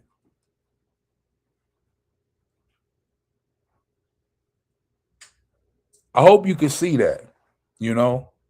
That's what's really being said here. When you think about what the brother is saying, you know. Chapter man says flesh cannot enter, and he also says operate in them, you know. Here we go, a little more. Absolutely. Okay, so we can't have that. But now, you mentioned God. Anything you give a God is good for a God. Who? Your nature. Is your nature God? Yeah, my nature's God. Let's prove that. See how he quoting scripture, but not, as she said, not having the Bible in front of him. Are we considered Malaks? Are we considered gods? Yeah, let's get it. Psalms chapter 82. You know, beautiful thing. This is why it's important to know the word. You can go to it and not have to have it in front of you. Everything he's saying is scriptural. Psalms 82 and 6 right here. Right? It says, I have said, ye are Elohayams, and all of you are children of the Most High. So yes, we are. We are Malachiam, right? We are. The Bible says it. Psalms 82 and 6, right? I just wanted to show you for those who may not have known that when they see that or they hear this video. We're going to back everything up with Bible, right? So here's the point. We want you to take this and so on. You right on top of it. I see so where you're going. God takes your poison in the mouth. God. So as he just said, we are Elohayams, right? But yet we are taking what? The poison, as he just said, right in our mouth. We're consuming the poison that they're giving us on a daily basis. In where? Where are we consuming it at? Anybody?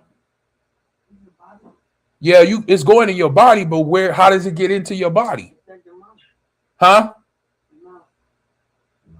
Your mind. Your mind.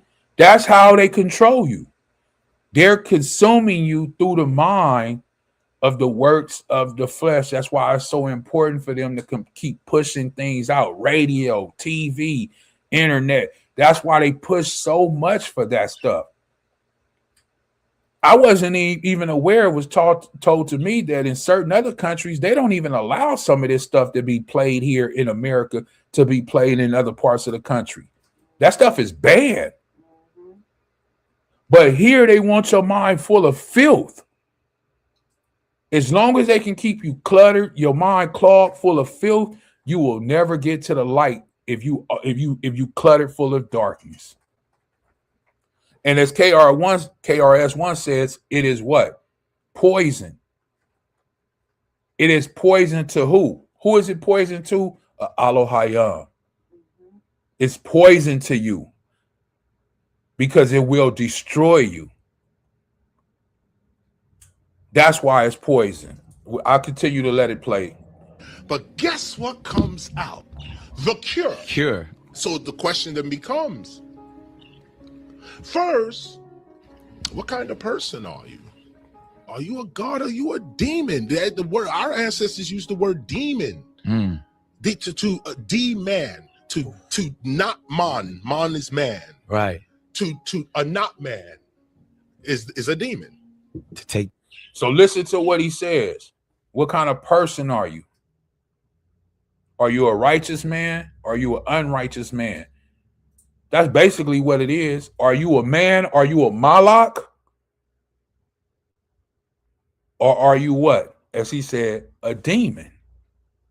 There's no middle. There's one or the other. Are you a malak or are you a demon? And if you live in the works of the flesh, then you a demon. If you live in like malak, then you are what? Elohayah. The thing is to know the difference, to know the system, to know the colonialism that you live in, to know the things that are being portrayed to you, to know who you are. This is why he said, who are you? Are you a man? Because a lot of people will stand up, man or woman, they'll stand up and say, yeah, I'm a woman. Yeah, I'm a man.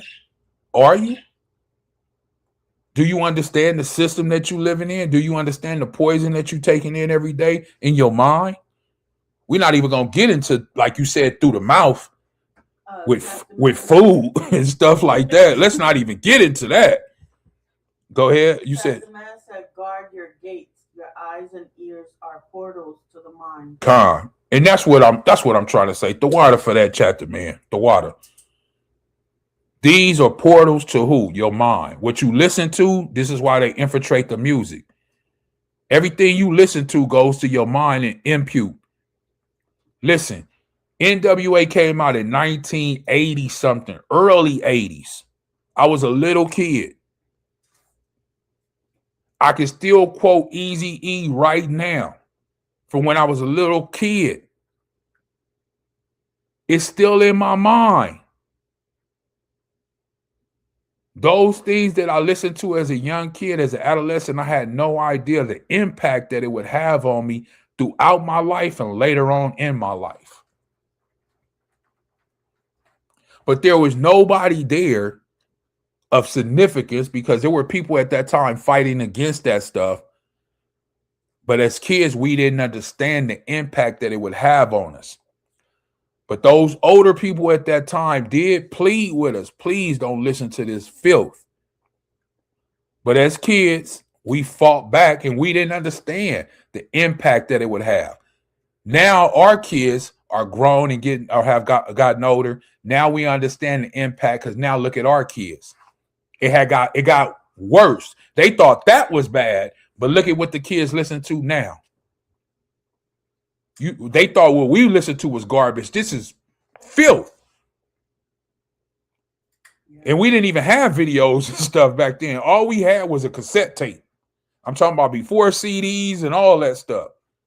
There was no video channel. There was no cable. There was it was no internet. There was no Nintendo. There was none of that. No, Nintendo came later. Nintendo didn't come out till like 85, 86. And you really had to have money. I had a Nintendo. Yeah, but when you get it. Well, I just say this. I didn't even get a color TV till I was like almost a teenager. Yeah, but you was raised different. You was in the streets. So you didn't care anyway. Hey, I'm just saying, we didn't have those type of things. I remember when you didn't even have a remote. You had to get up and turn the TV. You know what I mean? So yeah, the antenna. So I mean, you know. Anyway, you 100% guard your, your mouth, your eyes, your ears. These are gates, And Aqua of Dorothy, what'd she say? She said, I was accused of being an abusive bully because I would not permit certain music and movies in my house. Oh, well. Yeah. Same here. It's same here. Our buying the children back in the day, they used to want to watch certain things. And, me and, and my wife, she would have to tell the kids like, hey, I know you want us to watch this as a family and have family time and things like that. But we don't want to watch that. We're not going to watch it. We don't want to watch it. We wish that you wouldn't watch it as, our children. But, kids sneak and do things. But we don't want to watch that. They want to watch Thor and, whatever the things is that they wanted to watch back in the day. And sometimes I'm not going to lie, because we love our kids, as I'm going to get into, we would try. But that Rakata spirit be pulling on us like, nah, this just ain't right. And we just had to come to a head one day and let them know, like, we're not going to do it. If you don't like it, oh well. Like she just said right there, Agua Dorothy said, oh well. And that's what it comes down to. Are you willing to give that oh well? What did Chapter Man say right there? Long meditations, ruminating on vile worldly things will make you a product of it. Con. And Sister Dorothy said, if I had to do it again, I would not permit my child to be around people who live in sin. Con. Hey, I just say this, Aqua Dorothy. Big big salute. We did the best that we could do with our children. Homeschool, tried to keep them as much as possible away from those type of things out there in the world. You could try, you could do all that you could do, but as children get older, they become who they are. and they want to go off into the world. Side note, I'm so glad that you brought that up. Let's go to Matthew real quick. Let's go to Matthew chapter 10. She also says something else right here. Because other people let their kids run wild and I did not. So I was made out to be the abuser. I'll say all the time, you know, when we have conversation, that what I tell you all the time, I'm the what? The bad guy. I'm the bad guy. That's the whole conversation all the time. I'm the bad guy to this day. Nobody likes me. You know, I'm the hated one because, you know, I'm so mean. I don't let nobody do nothing. I can't go this place. I can't date this person. I can't do this. I can't, like, no, hey, it is what it is.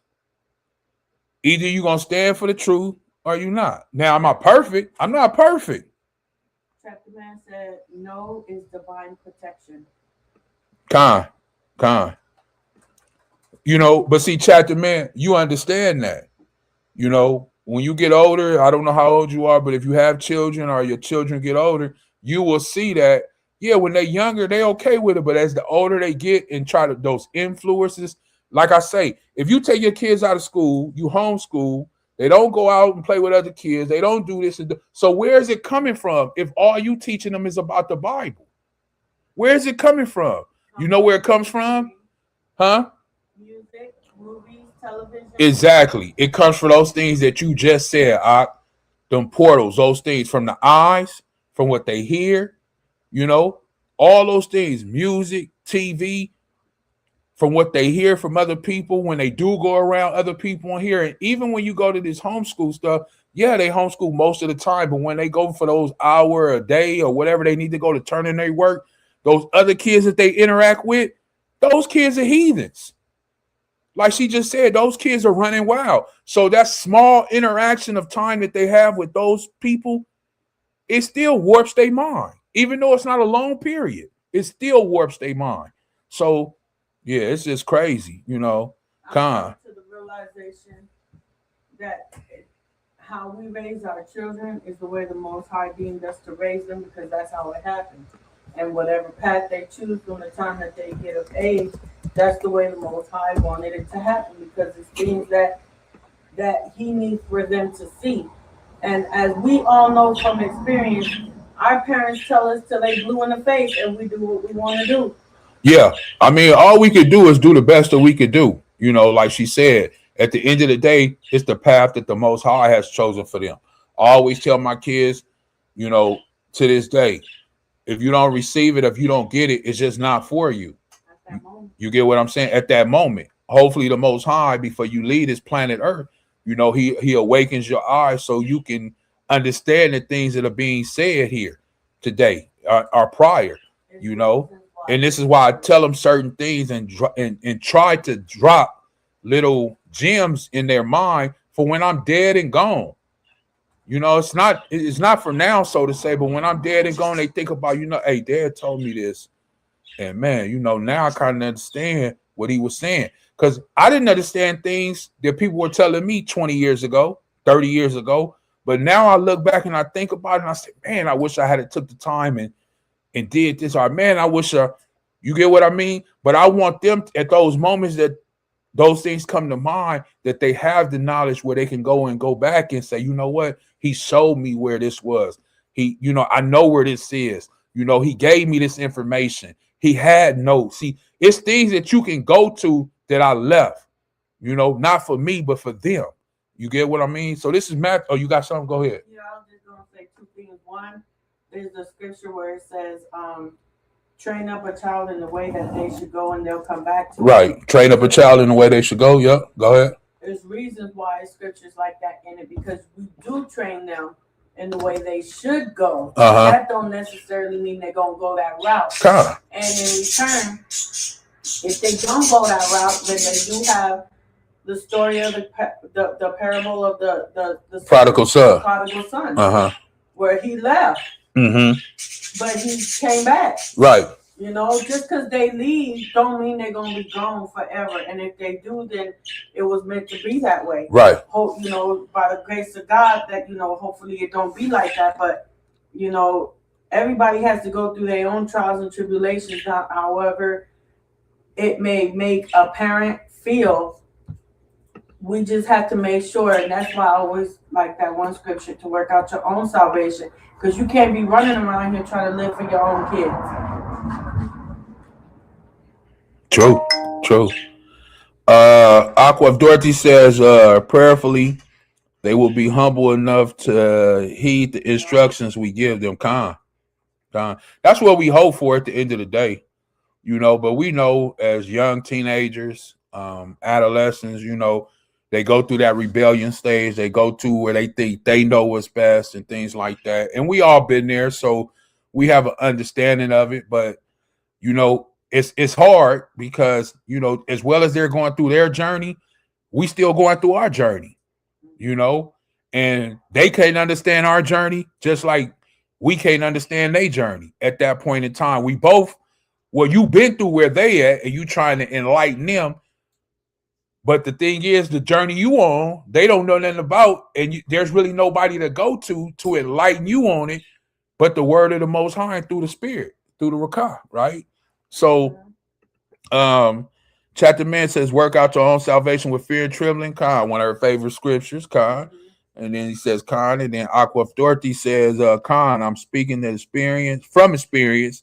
No matter what happens, if they leave and never return, hold on to the Most High YAHAWAH. That's what I always say. And I'm so glad, Aqua, that you stated that. Beautiful that you stated that on this chat right now, because what we're going to go into ties right into what you just said. Matthew chapter 10, I'll start at verse 1, and then I'm going to jump down to about 16, right? But just to give you context of who we're speaking about right here. So everybody read that chat from Aqua Dorothy right here that's on the screen before I take it off. And then we're going to go into Matthew 10 and 1. Remember what she said. Even if they leave and they never return, meaning they never come back to the Most High, you make sure you hold on to the Most High YAHAWAH with everything you got, right? I know it hurt to lose your child and you don't see them and you wonder where they at and what's going on and you love them. But hey, it is what it is. I'm not getting cast into the fire for you or nobody, right? Let's get into it. Yeah, she said we have to endure the suffering. Khan. Chapter Man says, that's us in the Rakah. Khan. Now watch this. Matthew 10, verse 1. Here we go. And I got it in the New Living, so nobody can't run. I'm coming for you. I'm gunning for you, as they used to say, right? YAHAWAH called his 12 disciples together and gave them authority to cast out evil, Rakahs, right? And to heal every kind of disease and illness. So this is who we talking about. This is the disciples being spoken to in this chapter, right? In verse 2, it goes into the names of them. So we notice this is who is speaking about, the 12, right? Peter, it says Peter's brother Andrew, James, and John. So now we're going to jump to verse 16.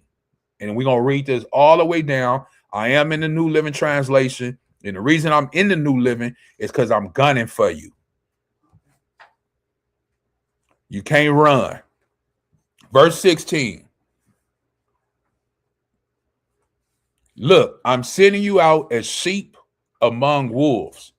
This is YAHAWAH Mashiach, Christ the Anointed One, speaking, telling his disciples, the world that you're going into, this is the type of world that you're going to live in, that you're going to be around, people you're going to be around, things that are going to happen, right? Here it is. The Aqua Dorothy said it. That's why I say she hit it on the head. Look, I'm sending you out as sheep among wolves. So be as shrewd as snakes and harmless as doves. Verse 17. But beware, for you will not be handed over to the courts. Salakia, for you will be handed over to the courts and will be flogged with whips in the synagogues. Now, the court system today is where our people are being pushed to. And they're being putting them away for what? 50, 100 years, life. And they used to beat them. They probably still get beat, some of them. I know sometimes some things pop up on these TVs where I know a young Brother just got killed not that long ago in custody, right? And these things have always been happening. Verse 18, you will stand trial before who? Governors and kings, because you are my followers. Now, how many people are really standing up for truth to this extent? There's none of this really going on in the world today. As the Aqua of Dorothy said, when Nick Cannon tried to stand up for a little bit, he just did it for a quick moment. He backpedaled real quick. Why? Because they put him on trial. As soon as he spoke up, they put him on trial. And he was having to go before who? Those governors, those kings, those people who own those companies that he worked for, that is giving him the check because he is the tail and not the lender. But he didn't realize that when he spoke up for truth. He didn't realize that. That's why it says, because you are my followers. So you will go through those things if you speak up for truth for who? The Most High, about his children.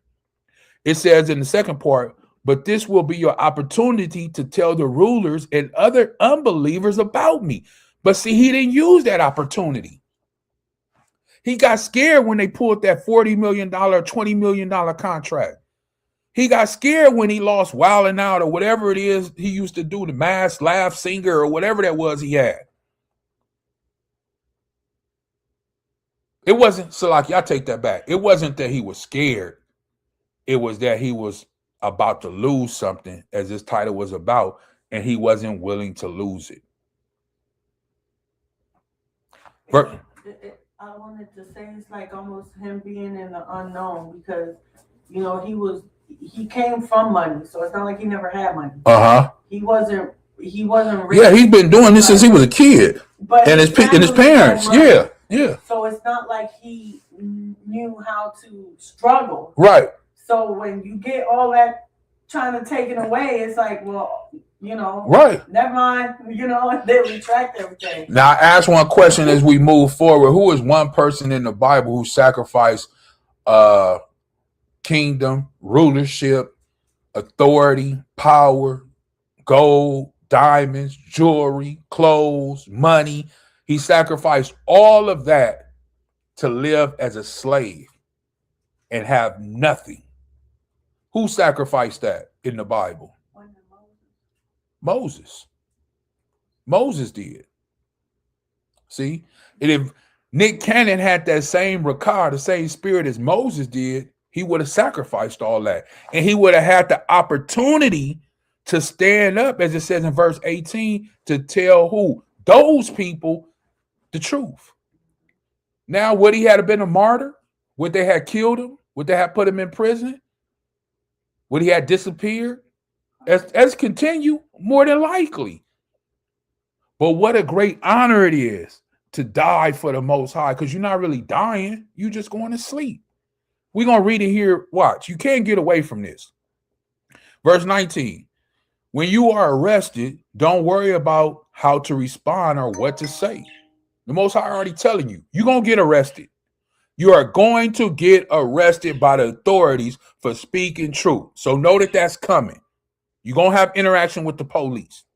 The Most High will give you the right words at the right time. So you ain't even got to worry about what you need to say when you go in front of the judge, or you speaking to your lawyer or the governor or whoever it is.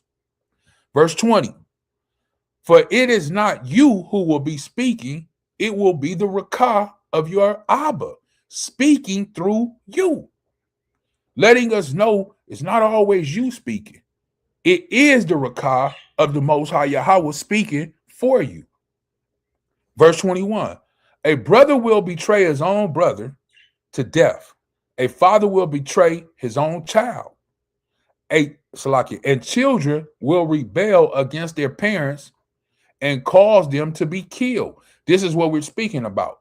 Like the Aqua Dorothy said, you know, hey, I did what I needed to do. If they come back, they come back. If they don't, they don't.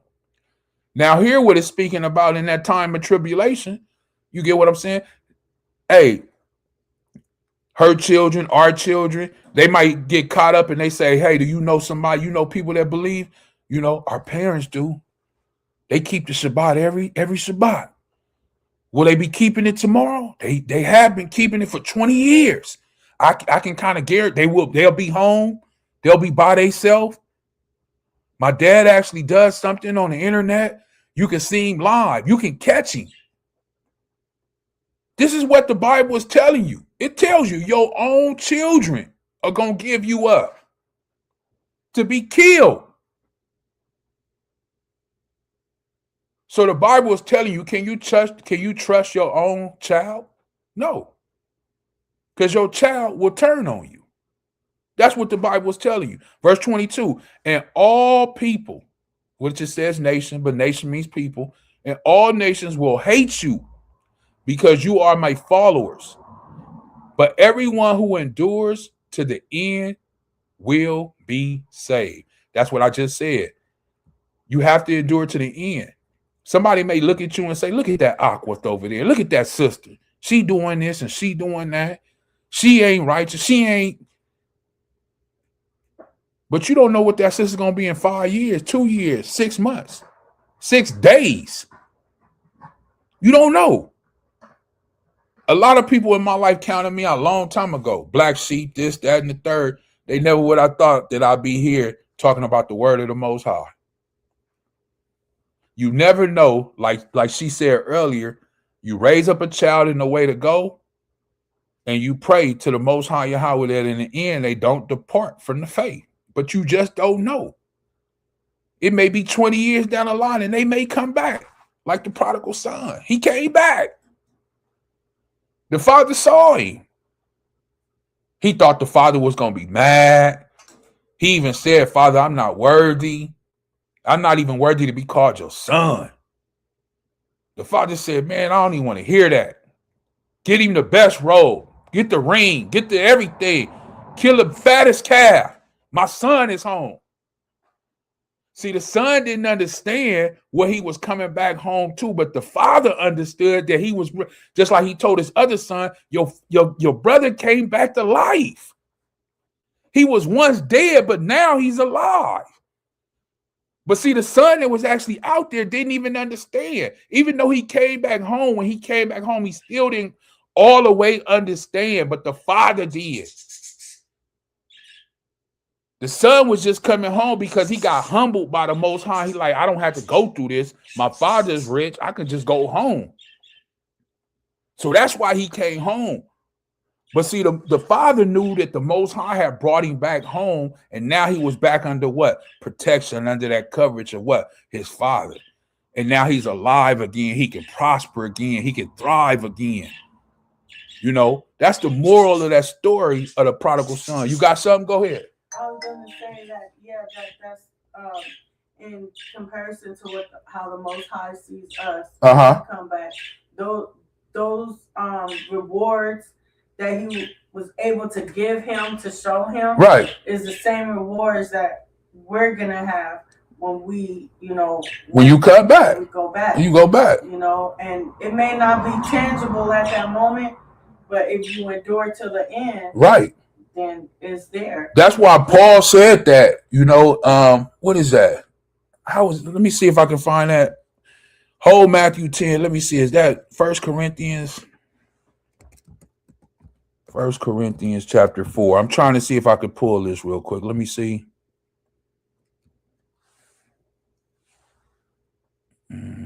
Chapter man said, if he was upright and walking as an ambassador of Hamashiach, they would not have been able to guilt, shame, threaten him in that way. But he didn't count the cost. Con. The water chapter man for that comment. Here's 1 Corinthians chapter 4 about judging, right? Now, this is why I say be careful when you see an Ahchathyam or an Ak or anybody, the Zaquan, anybody. Remember, this is about enduring to the end. And you don't know what people are going through in their life. I might say, man, that Ak is doing this and doing that. He don't really believe in the Most High. Who am I to say what that Ak really believe in? I don't know what that Ak is going through in his life. His mama could have died. His child could have died. His wife could have left him. I don't know. I don't know what he went through. or what he's going through or what she is going through. I don't know. So what gives me the right to look at somebody else's life? This is why the chapter man and my wife said, listen, work out your own salvation with fear and trembling. Stop worrying about other people. Listen to what Paul has said right here in 1 Corinthians 4:7. For what gives you the right to make such a judgment? What do you have that the Most High hasn't given you? So if you feel like you righteous now and you feel like you in the truth and you following the truth, the Most High gave you that. So why you all high and mighty now? And then he says, and if anything, Salakia, and if everything you have is from the Most High, why boast as though you were not a gift? You think you already have everything you need. You think you already rich. You think you already rich. You think you got everything you need, as he says right here. You have begun to reign in Allah's kingdom without us. Some people think they so holy that they already in the kingdom.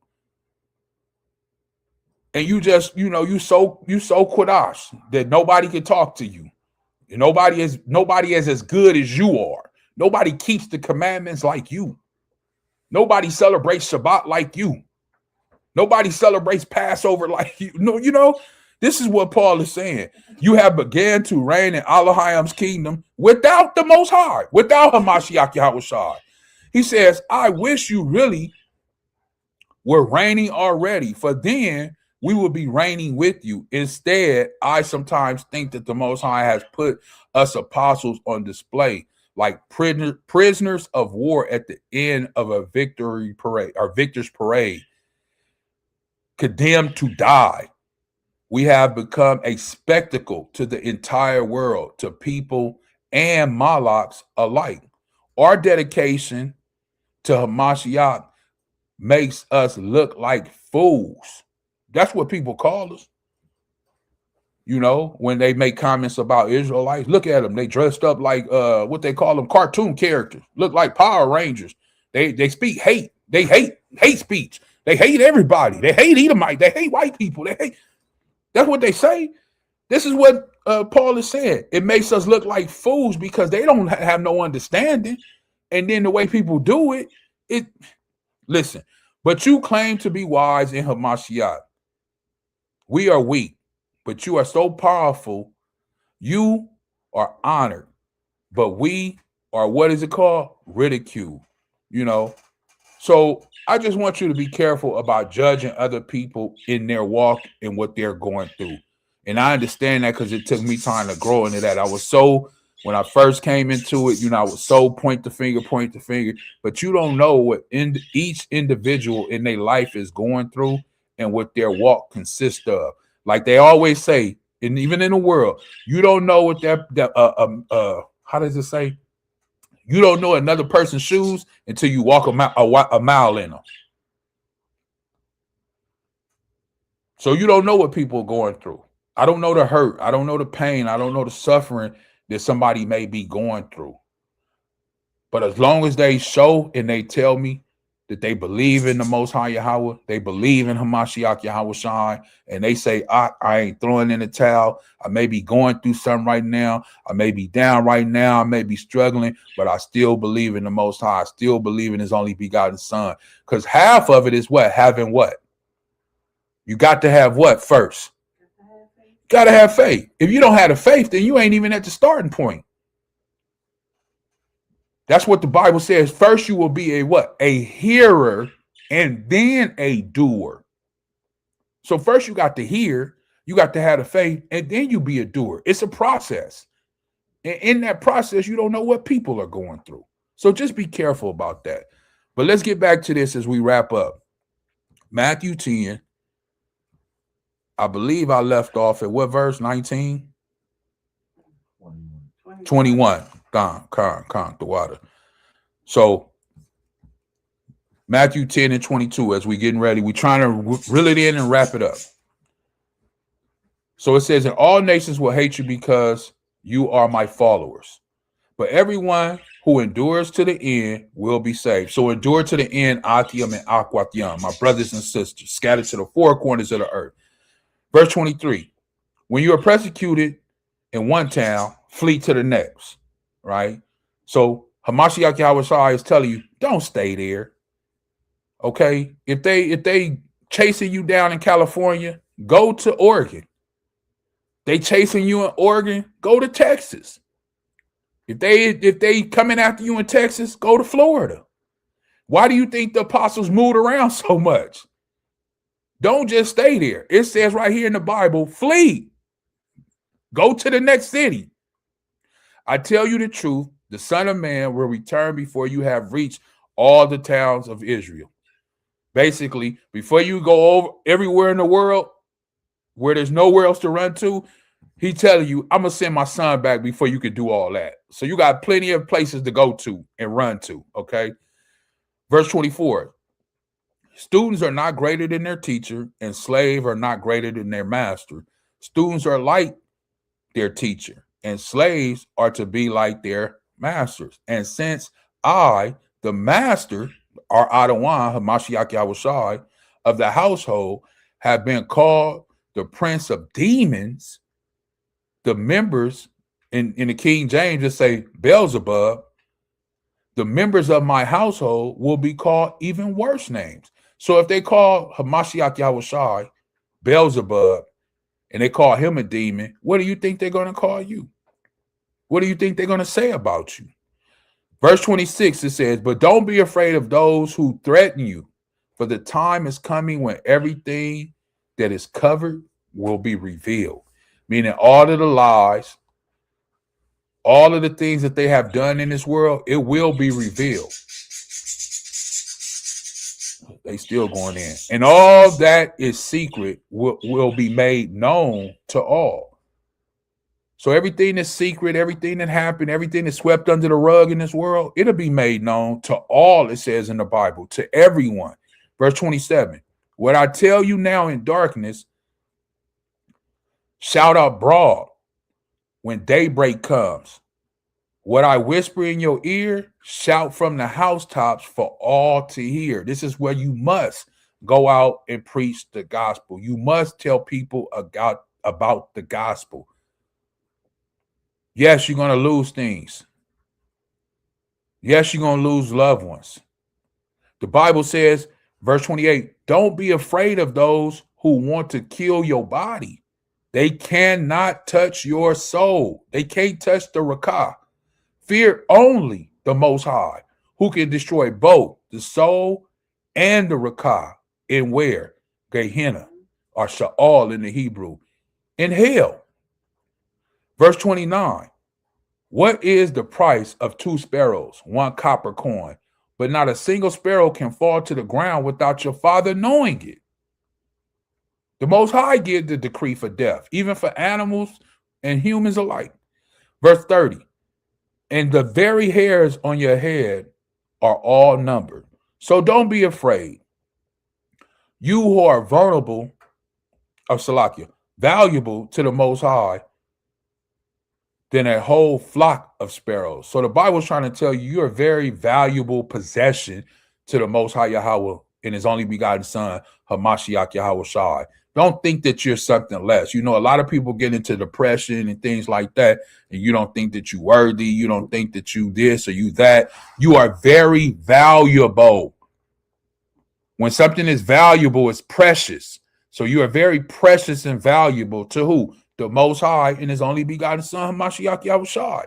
So valuable that he knows all the hairs on your hair. And listen, I got a lot of hair. And I know somebody else who got more than me. And if he know all those hairs, woo, you must be precious, because that's a lot of hair. That's a lot of hair. To know every little single strain, woo. But verse 32, everyone who acknowledges me in publicly here on earth, I will also acknowledge them before my Abba in the Shemayim. But everyone who denies me here on the earth, I will also deny before my Abba in the Shemayim. So are you willing to push his name, stand for his name, call on the name Hamashiach Yahushai in front of anybody, anytime, and it does not matter. Even if they say, if you believe in Hamashiach Yahushai, you will be put to death. Are you gonna say no? I don't. No. I don't even know. I never heard of who. Tatai. What'd you say? I never heard of that name before. Kind of like how Peter did. Yeah. Same thing, Peter. Who? What? No. Not me. He started cursing. I don't know what you effing talking about. Get the F off of me. I don't know that man. Are you going to be like Peter at that time? Huh? Are you willing? That's what you have to ask yourself.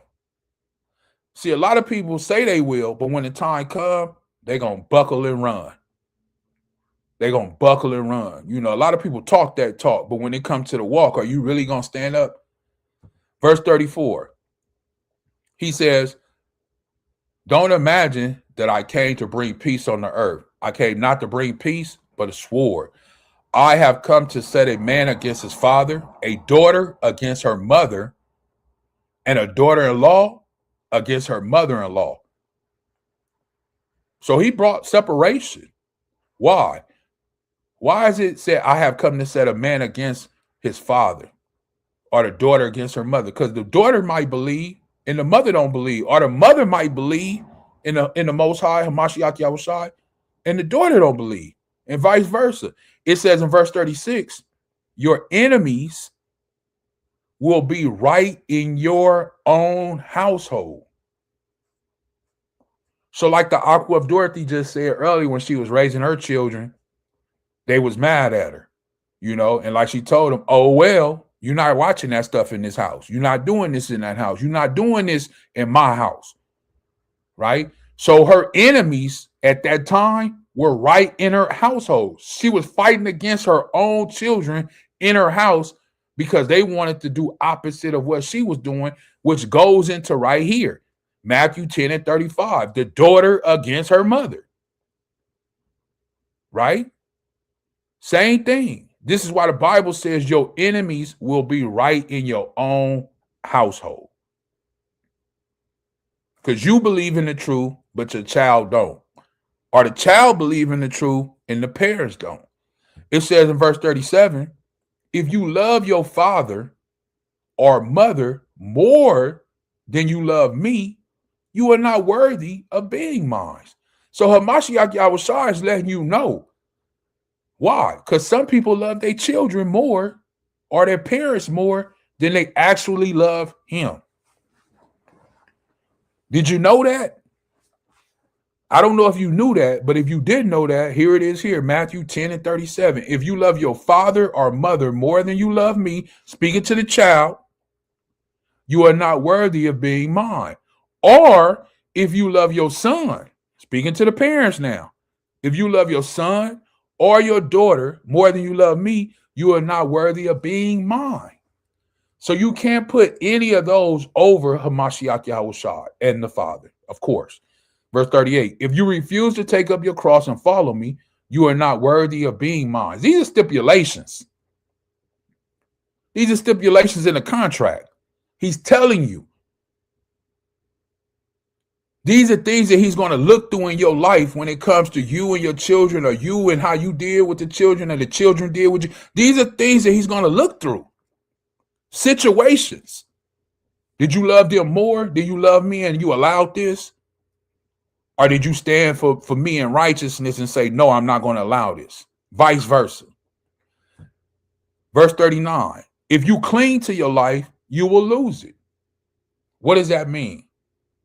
Meaning if you want the things of this world, right? You want to become something in this world that we live in, and you're clinging to your life. You don't want to stand for truth like Nick Cannon because he felt that he was going to lose. As she said earlier, he's been well off his whole life. And then when he kind of stepped out there, he was kind of like, whoa, wait a minute. I didn't know all this was going to happen. Not only him, but Kyrie Irving. Many other people have stood up prior to these people. Many actors, many celebrities, listen, Muhammad Ali, what's the other guy? Jim Brown, you know.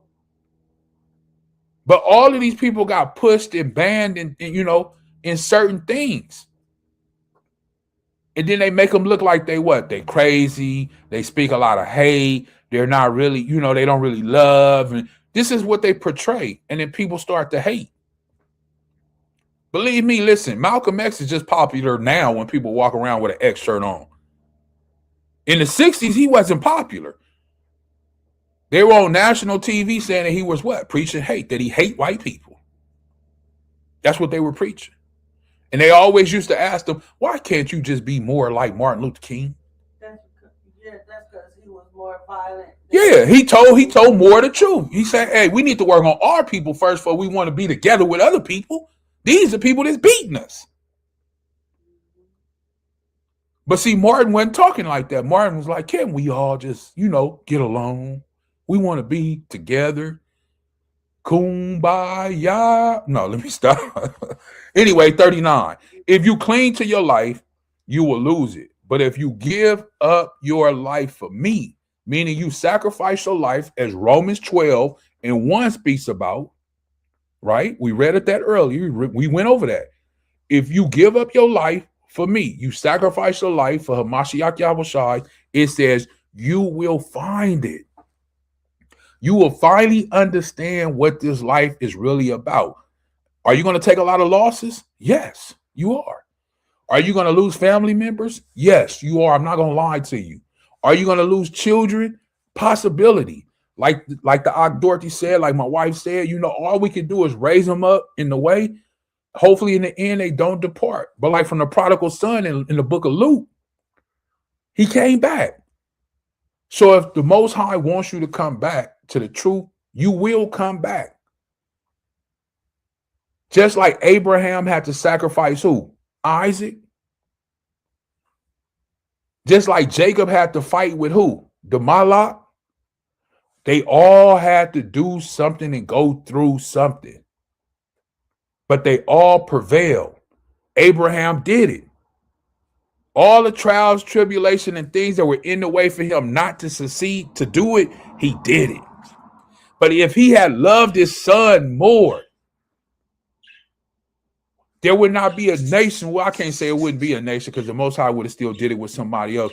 But if we would not be calling on Abraham, Isaac, and Jacob today, if he had loved his son more. But he loved the Most High more than he loved his son. And he did what? He didn't cling to his life. He gave it up. Not only was he willing to give up his life, he was willing to give up his son's life. And he found it. It says in verse 40, anyone who receives you receives me. And anyone who receives me receives the Abba who sent me. This is something that we have to understand. You know, so when we watch a video like this that I've showed throughout the course of the day, you know, I'll stop sharing that. As we watch a video like I've showed throughout the course of the day, and we went through all of these different scriptures, I got one more to pull out before we close out. Like my wife was saying, beautiful. This man was using knowledge without the book in front of him. People would hear that and say, man, he's a wise man. He has knowledge. But everything he was saying and everything he was quoting actually came from the Most High, actually came from the Bible. This is why you need that foundation. For those who have an ear to hear, please hear. I'm going to play it one more time. I'm going to just let the whole thing play. And then we're going to go to this last scripture on this Shabbat class. There's some comments. Let's get to them before we move on. Let me see where I'm at. Okay. We got the Aqua Dorothy. She said something right here. Not sure. I don't know where you're at because it says he thought he had freedom of speech. That's where I'm at. Go ahead. It was up further. After you more up? Yeah. I got it on the screen. Oh, he thought he had freedom of speech. Illuminati is his master. And then chapter man says, Mashah Moses, he could have led us into the promise. He also says something else right here, a long one. if he was upright and walking as an ambassador of Hamashiach. You read that one? Khan. Yeah. He says, Selah, in death shall I live. Sister Dorothy said, that is 100% true. The ones closest to you are the ones who can hurt you the most. I'll be glad when Hamashiach returns and puts an end to all this pain and suffering. It's some other people in here, Miguel or something. Yeah, a person named Miguel Badillo. Yeah. Said, it's my decision to lose everything in order to save those who don't know better or are too stiff-necked to care. So you willing to lose everything, huh? I don't know if they're still in here. Okay, if you still in here, all praises. If not, you did leave a comment, so we're going to address that. You say you willing to lose everything, all praises to the Most High, if that's true. A lot of people say these things, but when the time comes, they don't stand up. So if that's the truth, all praises to the Most High. But that's the mindset that we need to have as believers. So all praises to the Most High for even leaving that in the chat. A lot of people wouldn't even say that because they wouldn't have the will to say that. Somebody else was in here that said Shabbat Shalawam. Ashley Tucker. And then Sister Dorothy said, that's 100. We read that already. Oh, okay. Then, MLK. Yeah, in regards to Martin Luther King, she put Jeremiah 23, verse 25, the version. I have heard what the prophet said. That prophecy lies in my name, saying, I have dreamed. I had a dream. I had a dream. Yeah, God. He said, when I first understood Jeremiah 23, 25, it blew my mind. God. And you know what? And that's why I say a lot of times to people when they ask me about King, it's not all his fault, I would say, because his father is the one who named him after Martin Luther. If you didn't know, that wasn't his real name. He was actually named after Martin Luther, who started the church of basically the Lutheran church, right? Another denomination, right? From the things that he's been taught from his father. And I think towards the end of his life, if you listen to like the last speech, I believe that the Most High was opening up his understanding. He was changing his outlook on some things, especially if, like I say, you really listen to that last speech. That's why they didn't. That's why what? That's why they didn't. He was supposed to do a march or a speech the next day. The march. They didn't allow him to do that. They killed him because, what he had to say was going to impact. He really understood at that time that what he had tried to get the people to go to, like the no separation anymore. He realized it was better to be separated, as she said. And, that's what he was telling the people. Let's stand for ourselves. Don't buy no more Wonder Bread. Don't buy no more Coca-Cola. Don't ride they buses. He said, if you have a job, don't go to work. He said, if you in school, if you really listen to that speech, really listen in detail what he's saying. And it was for the march that was the next day. He said, if you in school, don't go to school. You got a job, don't go to work. They need to feel the impact of who we are as a people. Yeah, well, they killed them the next morning, and it was a reason for that, So beautiful comment, Aqua Dorothy. And she also says, King did what he thought was right. At that time, yeah. That's why I say we have to endure to the end. Of course, he didn't know his end was going to come the next day. We never know when our end is going to come. Like the Bible says, we like fish that are just swept in the net. You don't know when your time is going to come. But his understanding started to open up. He was trying to get his people to get that understanding. Unfortunately, Satan, Ahchathyam, stepped in and took his life. The Most High deemed that he had did enough, and it was time for something else to come. You got a comment? Go ahead. Yeah, I have a comment. I know a lot of people think that there's some people that have brought us out into where we needed to be, but truth be told, those people, they play the roles they're supposed to play. Right. It just shows that we can be unified, no matter who it was. When you look at these people, you know, from the Black Panthers, from Martin Luther King, from Malcolm X, we were all unified. It shows unity of our own kind. Yeah.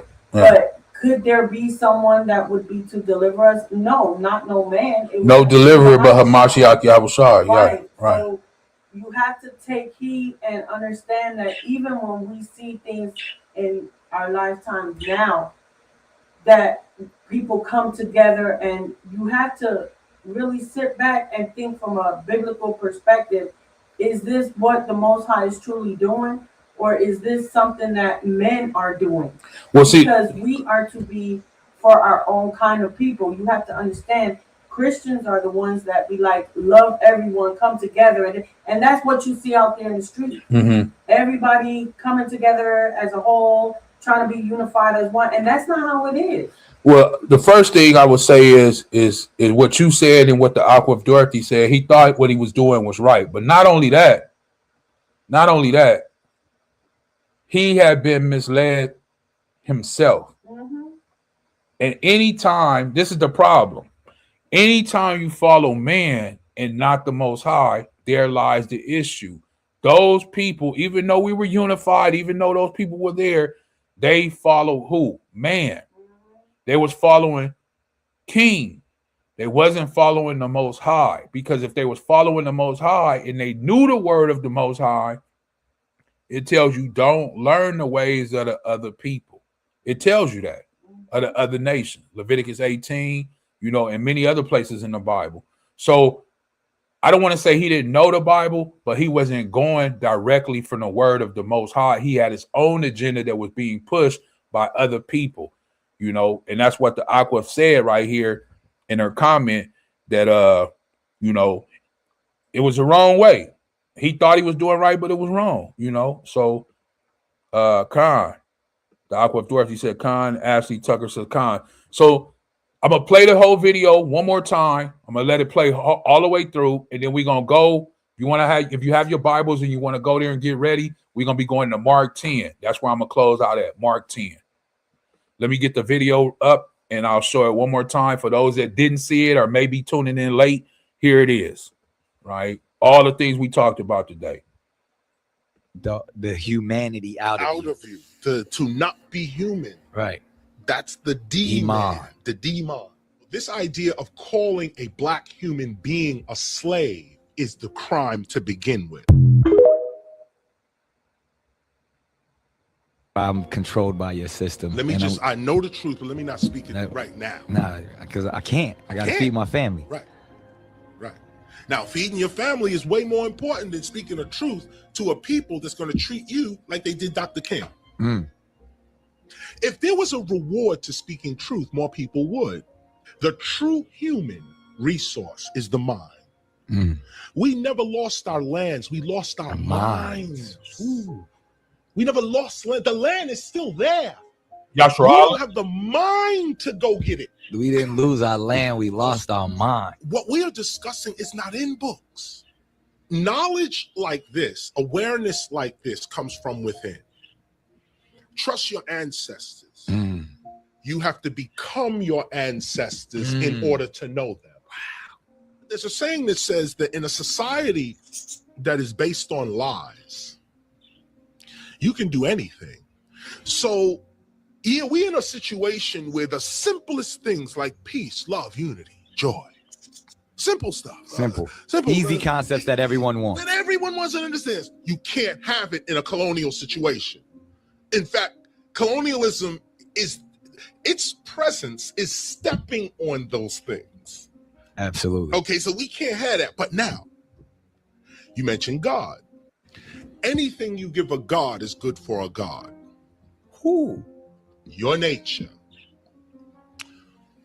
Is your nature God? Yeah, my nature is God. So here's the poison. We want you to take this and so on. You right on top of it. I see where you're going. God takes your poison in the mouth, gone. But guess what comes out? The cure. So the question then becomes, first, What kind of person are you? Are you a god? Or are you a demon? The word, our ancestors used the word demon. To D-man, to not man. Man is man. Right. To a not man is a demon. To take the humanity out of you. To not be human. Right. That's the demon. The demon. This idea of calling a black human being a slave is the crime to begin with. And that's something that you need to understand. The first crime is even calling us black, right? First crime, as he said. But I'll let you see the whole thing. Now let's go to Mark chapter 10. Let me see. Aqua Dorothy says something right here. She said, "Khan says only Hamashiach can bring us together. 12 tribes will be united for eternity." Isaiah 11, verse 13, and Ezekiel 37:19. Let's get those real quick. Hold on, let me get it on the screen real quick. Isaiah, before we go to Mark, Isaiah, what'd she say? 11:13. 11:13. Let's turn to the book of Isaiah, chapter 11. So we can read this for the Aqua. Verse 13. I'll let you read it. The envy also of Ephraim. Hold on, let me get it on the screen. Isaiah chapter 11, verse 13. Go ahead.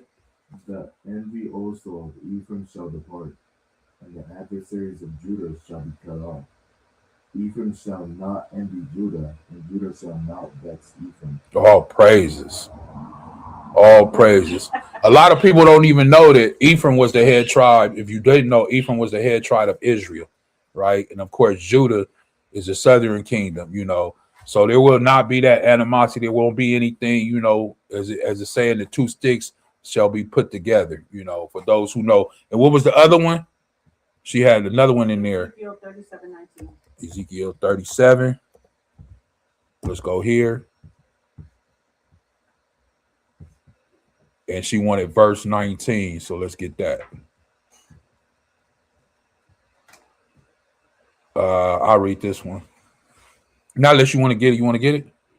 Oh, it is right here. She actually brought that out when I was speaking about the sticks. So it says Ezekiel 37:19. Say unto them, thus saith Yahawah Allah, behold, I will take the stick of Joseph and Salakia, which is in the hand of Ephraim, and the tribes of Yasharallah, his fellows, and will put them with him, even with the stick of Yahawah, Judah, and make them one stick, and they shall be one in my hand. Khan. So exactly what I had said before we even went here, she had already put that in the scriptures, and here it is here. So the water, aqua, the water for that, right? I'll just leave it at that. But yeah, those two sticks. And if you don't know, somebody might say, well, Joseph, he said Ephraim. Joseph is who? Who is Joseph? Joseph was One of the 12 sons. He was one of the 12 sons, but who is Ephraim to Joseph? A son. That's his son, Ephraim and Manasseh. So that's why I said I'm gonna take the stick of Joseph, right? For those who didn't know, I was just trying to make it known. That's all. Anything else before we go to Mark 10, or that was it? No, they all said Khan. Khan, all praises. Let's go right here to Mark as we just watched that whole video again with all that was said. Mark 10, 17, and this is gonna close us out, right? What's the title of the lesson? A lot to lose. A lot to lose. Do you believe in the Bible? A lot to lose. Ashley Tucker, you put Psalms 27. Any particular verse? We can go to it, but you just put Psalms 27. Is there a particular verse that you would like us to read in Psalms 27? I'll wait a second before. Let me see Psalms 27. Because you didn't put a verse, you just put Psalms 27. It's, you know, it's a lot in there. So I'm not sure what verse. Or did you want to read the whole thing, you know? A psalm of fearless trust in the Most High. It's not that long. You just gotta read it. Yahweh is my light and my salvation. Whom shall I fear? Yahweh is the strength of my life. Of whom shall I be afraid? When the wicked have my enemies and my foes came upon me to eat up my flesh, they stumbled and fell. When a host shall encamp against me, my heart shall not fear. Though war should rise against me, in this will I be confident. You know, this is powerful right here. Very powerful. One thing have I desired of Yahweh, that I will seek after, that I may dwell in the house of Yahweh all the days of my life, to behold the beauty of Yahweh and inquire, if I'm not mistaken, in his temple. Verse 5, for in the time of trouble, he shall hide me in his pavilion. In the secret of his tabernacle shall I be hid, shall he hide me. He shall set me up upon a rock. And now shall my head be lifted up above my enemies round about me. Therefore will I offer in his tabernacle sacrifices of joy. I will sing, I will sing praises unto Yahweh. Verse 7, hear, O Yahweh, when I cry with my voice, have mercy also upon me, and answer me. Is this not something that we ask all the time right here? Hear, O Yahweh, when I cry with my voice, and have mercy also upon me, and answer me. When thou sayest, seek ye my face, my heart said unto thee, thy face, Yahweh, will I seek. Hide not thy face far from me. Put not thy servant away in anger. That has been my help. Leave me not, neither forsake me. Ooh, oh, Yahweh of my salvation. Or you could say, oh, Allah of my salvation, my power, basically. Verse 10, when my father and mother forsake me, then Yahweh will take me up. I mean, this is, teach me thy way, O Yahweh, and lead me in lead me in a plain path because of my enemies. Deliver me not over unto the will of my enemies, for false witness are risen up against me, and such as breathe out cruelty. Salakia.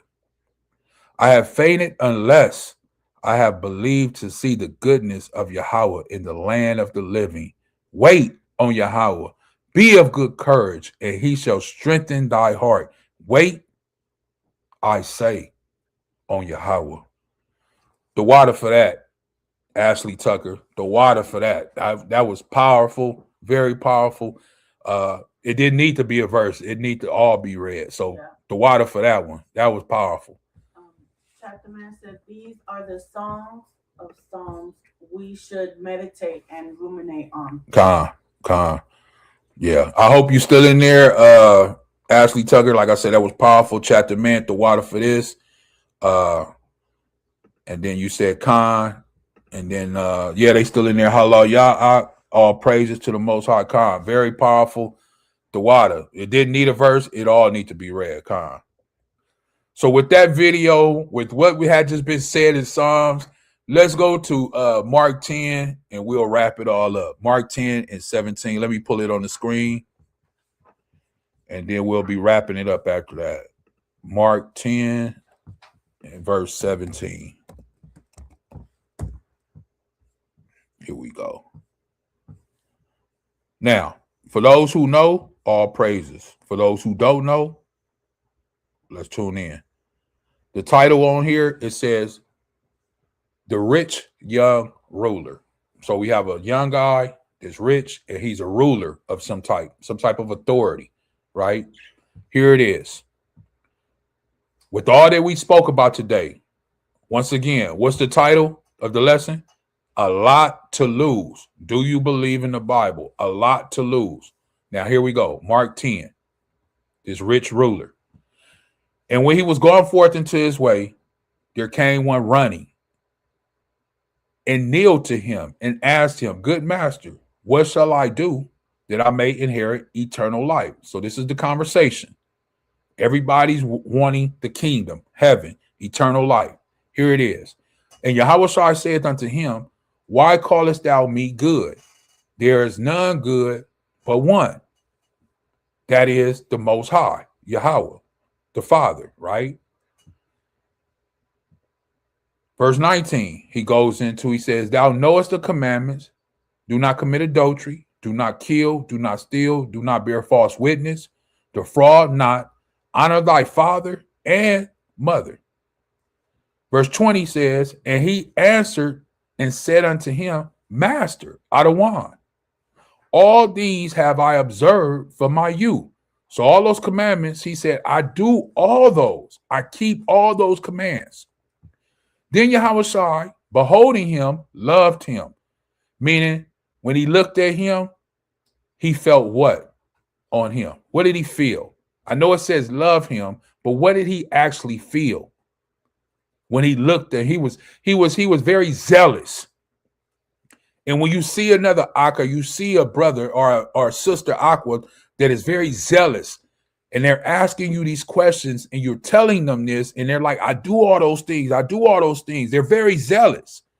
How does that make you feel in the inside for those that have been through that experience? Not everyone has, but if you've ever been through that experience, there's a feeling that comes over you that's overwhelming that you can't really explain. That's what it means that this is a double-edged sword, like it pierces to whip the soul. It pierces to the soul, to the rakah, to the, it goes through the flesh, like you touch people on another level. So when he sees his zealousness, he sees him, he says, okay, you really want this. You really, really want the kingdom. But now that I really look into you, he says right here, and said unto him, one thing thou lackest. So yes, I know you keep the commandments, and it's true, you have. But there's one thing that you lack. Go thy way. Let me highlight it right there. Go thy way, sell whatsoever thou hast, and give to the poor. And thou shalt have treasure in the Shemayim. And come, take up your cross and follow me. So he was already keeping the commandments, doing that. But even though he was keeping the commandments and walking in the law, statute, and the commandments, it was something internally that he still was lacking, letting us know it's not about keeping the commandments. Let me rephrase that. It's not all about keeping the commandments, because you could be walking in all the law, statute, and commandments and still be lacking something. Yeah, it ain't about your actions. It's about how you truly feel doing those actions. Con. And in that, within that, Hamashiach Yahawaah said, you know what? You right. You do keep the commandments. You right. But yet, you know what? You speaking to me. And since I know, I'm going to reveal it to you. It's one thing inside of you internally. It's one thing that's holding you back from the kingdom. And that one thing is your possessions. But if you have the opportunity now. If you go and sell them and take that money and give it to the poor and just come and follow me without your possessions, without money, without anything, it says that you will have treasure in the Shemayim. So you would be trading the possessions of this world, money, cars, clothes, everything, all the possessions of this world. You would be trading that in here, giving the money to the poor and actually getting a greater reward, treasure in the Shemayim, something greater. That's, like she said earlier, not tangible right now, but you will receive it when the time is right. Verse 22, and he was sad at that saying and went away grieved, for he had great possessions.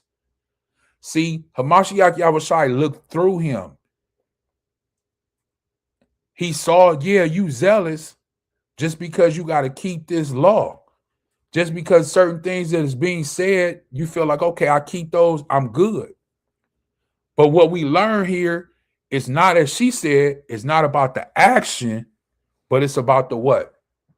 The feeling and behind the action. The feeling and behind the action. What they call, what people like to say, he know my heart. Yeah, he know your heart. He know your heart. And he did know his heart. And he knew he pierced them to where? The heart. Because his trust was truly in the possession. It wasn't truly in the word of the Most High. It was truly in his possessions. He played the role real good. He kept the commandments. He didn't kill. He didn't steal. He didn't commit adultery. And he thought, okay, as long as I do all those, I'm okay. I still love my gold, my jewelry, my diamonds, I got all that. But see, he didn't realize that he was putting more trust in those things than he was putting in the Most High. And those were the things that he was lacking. As we continue on, watch. And Yahawashi looked round about. So now he's looking around, because he hit him with some hard information, and that guy left sad. So he's kind of looking around to see who else kind of heard it. And as he looks around, what happened? And saith to his disciples, how hardly shall they that have riches enter into the kingdom of the Most High. So I ask you the question, why on this planet Earth right now are we chasing all of these things? Money, cars, clothes. Like, why are we chasing all this, what they call the bag today, when the Bible says that anyone that is rich or has riches, they will not even go into the kingdom. So everybody that you see on this planet Earth that they post pictures in that book to say the wealthiest people, and Jay-Z net worth is worth $5 billion, and Jeff Bezos, these people are not going to the kingdom. Beyonce, she's not going to the kingdom. Jay-Z, he's not going to the kingdom. Kanye West, he's not going to the kingdom. These people trust in their riches. Not only do they trust in it, they rap about it and tell you. Kanye West told you his own self. He said, I sold my soul to the devil. For what? A happy meal and this and that. He know what he is. These people know what they have done. Anyway, verse 24, and the disciples were astonished at his words, but Yahawashi answered again and said unto them, children, how hard is it for them that trust in riches to enter into the kingdom of the Most High? It is easier for a camel to go through the eye of a needle than for a rich man to enter into the kingdom of heaven. So, name me somebody rich. Anybody. Just one of our people. That you would think that's a good person. I got somebody who always playing these roles. He's an actor, Morgan Freeman. He married his cousin. He married his cousin. Boom. He X off the list right there. No. Oh, you could say Denzel Washington. Denzel Washington, right? Denzel Washington was an actor all his life, from the time that he was young all the way till he's now, right? Actor. Do you know in the Bible the word actor is called a what? You're a deceiver. A deceiver. Did you know that? Did you know the word actor in the Bible is known as a deceiver? You're actually deceiving people, portraying that you're something that you're not, which is called what? A lie. But most people will think that Denzel Washington is a good person, but no, he's not. In the Most High eyes, in Hamashiach Yahawashi eyes, he's a liar. His whole life, he has betrayed a lie to people to entertain them in a system that was created by someone else. So is he a good person? No, he's not. He has millions and millions of dollars that he has made from them. That somebody might say, well, he gives back. He should get all of it back. All of it. Didn't you just hear what he said to the rich young ruler? He said, go and sell everything you have and give the money to the poor. Has Denzel did that? No. We don't know what he do, but he ain't gave it all and he ain't sold it all. Because they would be talking about him. Denzel don't sold everything. He be on every channel talking about he sold everything and he gave the money to the poor. But he hasn't done that. But once again, like she says, right, I don't know what he has done. He does speak out, he does do things, but I'm just saying through the eyes biblically, how you have to look at people that have riches. I didn't write this. Mark wrote this. Verse 26, it says, and they were astonished of measure, saying among themselves, who then can be saved? Verse 27, and YAHAWAH, looking upon them, saith, with man it is impossible, but not with the Most High, for with the Most High all things are possible. Then Peter began to say unto him, lo, we have left all and have followed thee. We following you, Hamashiach Yahushua. I left my house.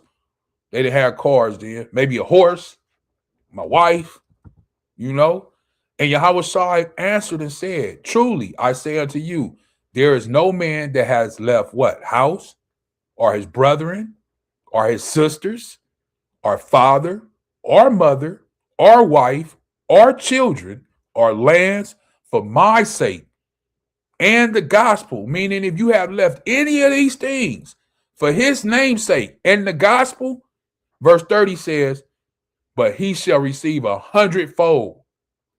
Now is the time. Houses, brethren, and sisters, and mothers, and children, and lands, persecutions, and in the world to come, eternal life. But many that are first shall be last, and the last shall be first.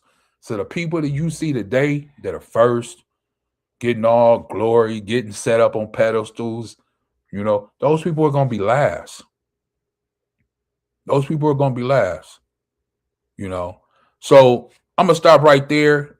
We can continue on, but I'm going to really stop right there. But just know that it's hard for rich to get into the kingdom. So be careful what you trust in. Be ready to take these losses, as it says right here. Peter said, he don't left everything, right?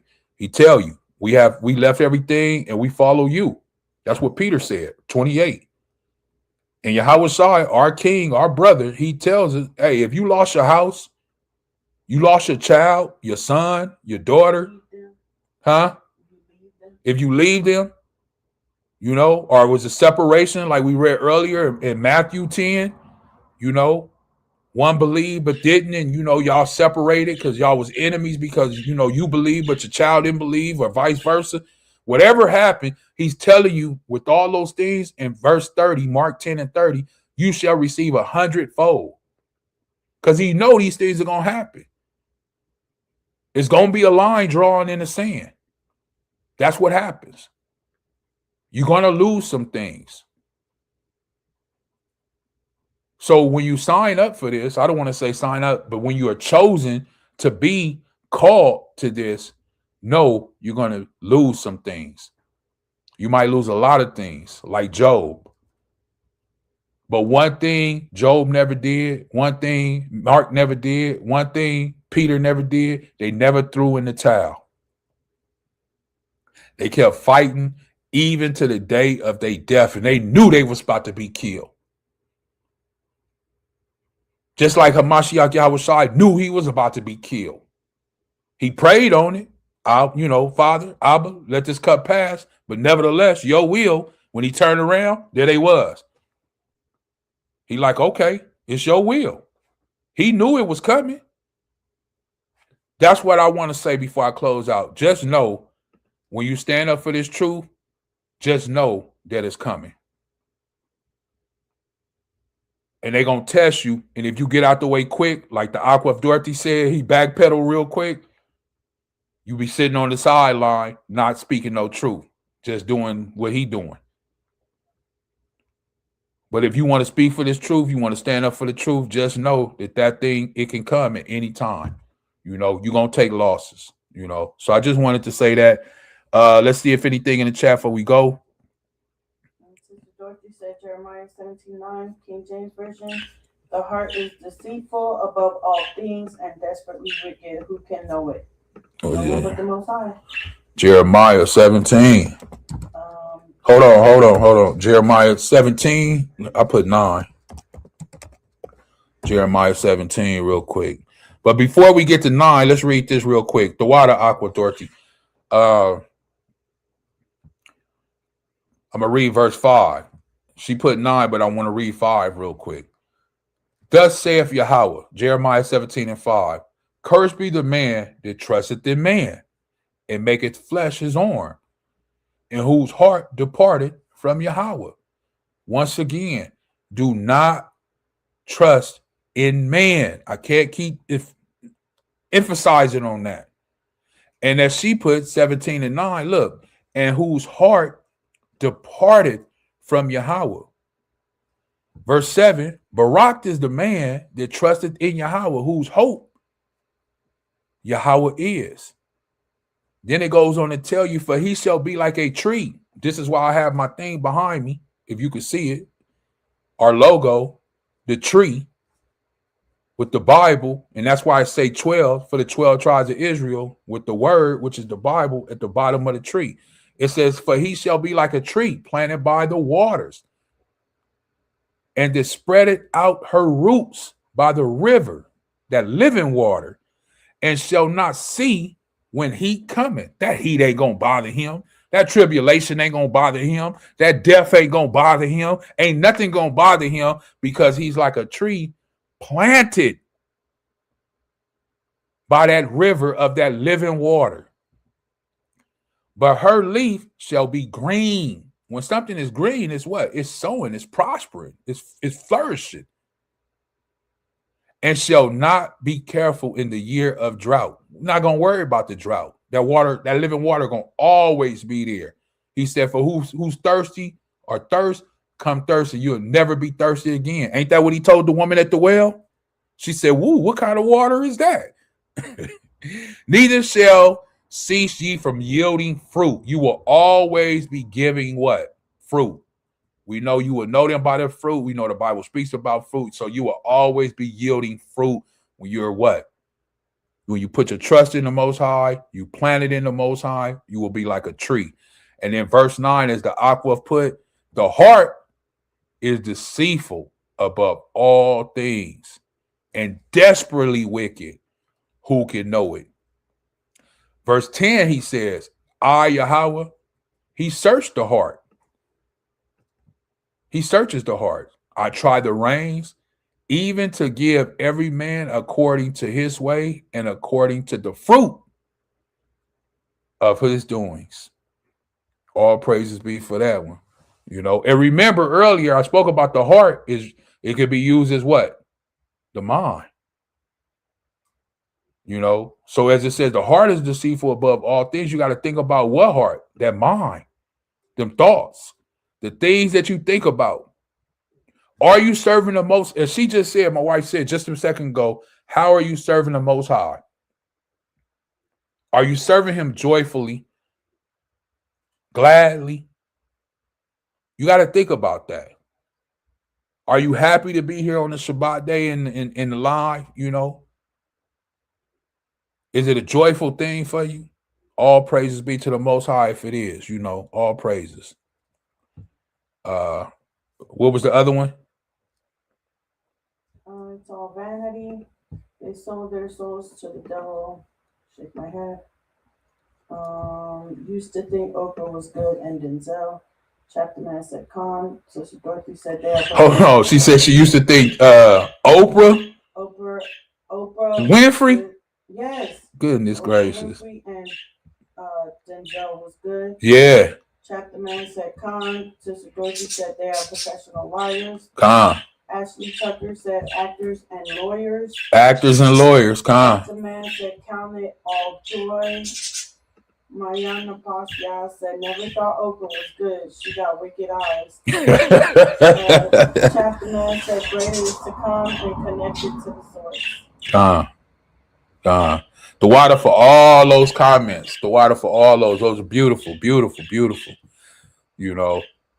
And I'm glad, you know, that let me stop sharing it. I'm glad that, you know, everybody that's in the chat has that understanding. Hopefully this was a, you know, beautiful lesson, powerful lesson. Hopefully it was, you know, edifying for you. You can go back for those who didn't see the whole thing, you know. But the reason I wanted to do this is just to show that, you know, when you come into this and you believe in the Most High Yahawah, you believe in His only begotten Son, Hamashiach Yahushai, the Anointed One, that you are going to take a loss.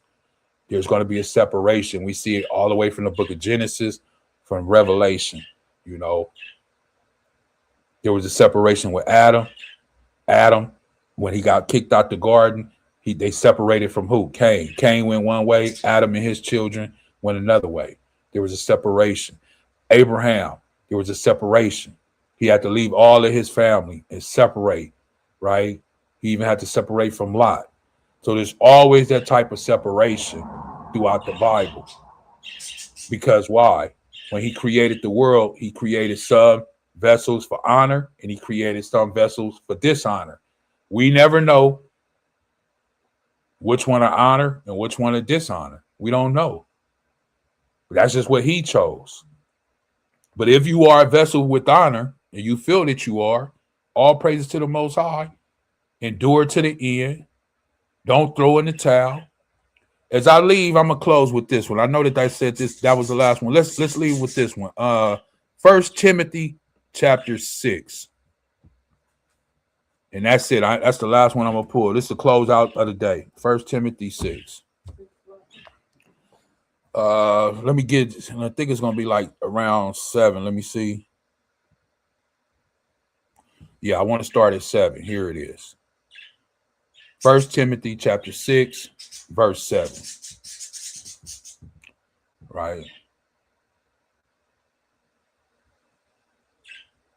Actually 6. It said, but godliness with contentment is great gain. So be content with what you have.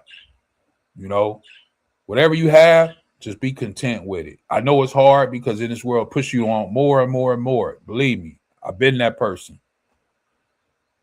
I'm coming to realize and through the spirit of the Most High, just be content with what you have. Whatever you have, be content. If it's more, cool. If it's less, cool. Whatever it is, be content. And it says that's great gain because you can be what? When you content, you at peace. Verse 7, for we brought nothing into this world, and it is certain we can carry nothing out. Paul is saying, don't be stressed out. Rent, bills, cars, no, this. Don't be stressed. I know it's hard, but don't be stressed because listen, when you was born, you didn't bring nothing in here. And when you die, you're not taking nothing out. So don't stress yourself out about this worldly stuff. Verse 8, and having food and raiment, let us be therewith content. As long as you got a little food or some food and you got raiment in the Bible with your clothing, he said, be content with that. As long as you ate and you got some clothes. Verse 9, once again, but they that will be rich fall into temptation and a snare. We just read it, how hard it is for a rich man to get into the kingdom. Why? Because the rich man, he falls into temptation. Too much stuff out there to get into. Then he falls into what? A snare. And into many foolish, hurtful lusts. This is what the Bible's telling you. That money is going to have you, listen, that money is going to have you going and doing things that you may not have ever done. But since you got that money and wealth and power, now you're doing all kind of stuff, which drown men in destruction and perdition. For the love of money is the root of evil, which while some coveted after, they have erred from the faith and pierced themselves through with many sorrows. But thou, O man of the Most High, flee these things and follow after righteousness, godliness, faith, love, patience, meekness. Fight the good fight of faith. Lay hold on eternal life, whereunto thou hast also called, and having professed a good profession before many witnesses. I give thee charge in the sight of the Most High, who quickeneth all things, and before her Mashiach YAHAWAH, who profane, who Salakia, who before Pontius Pilate witnessed a good confession, that thou keep this commandment without spot, unbreakable unto the appearing of our Master YAHAWAH HaMashiach. And with that, I'm gonna get ready to close out. Hopefully, like I say, it was very edifying for you, powerful. At the end of the day, you can always go back and rewatch it, right? With that, I'm gonna say Shabbat Shalawam, the water for tuning in. Kwam Yasharala. Let me see if it's anything else. Shabbat Shalawam from Mayan Apashya. We said In the early years. in the early years, Oprah seemed like a nice person. Chapter man set the water. Khan. I said, "Come, sis," till she got that money, and then Sister Dorothy said. Then she started having Antichrist shows, and I stopped watching her. Khan. Ashley Tucker said the The water. I said The water, Ashley Tucker. Said set apartness. Mm-hmm. Sister Dorothy said, as always, beautiful class, the water. I said, Kwame Yasharala, stay vigilant in these times. Khan sis. That sis Maya. Hold on, try to mention celebrities. Living proof. Right. And you know what, Salaki, real quick, you have to look at that when he says that celebrities are living proof of what? All those things that we went over today. If you really look at the celebrities and you look at everything that we went through, and it's just a little bit we went through, as he says, are really proof. You know, you have to think about that. And it's sad because people look at them and envy them, although next comment is Sister Dorothy says she don't envy them, which, you know, I don't either. Right. But a lot of these kids and stuff that look up to them, they envy these. They want to be like her. Stars. Yeah. But what they don't realize is that behind everything, behind the scenes and everything else, they are slaves themselves. Right. Yeah. And they probably not as happy as they portray themselves to be. Most of them are not.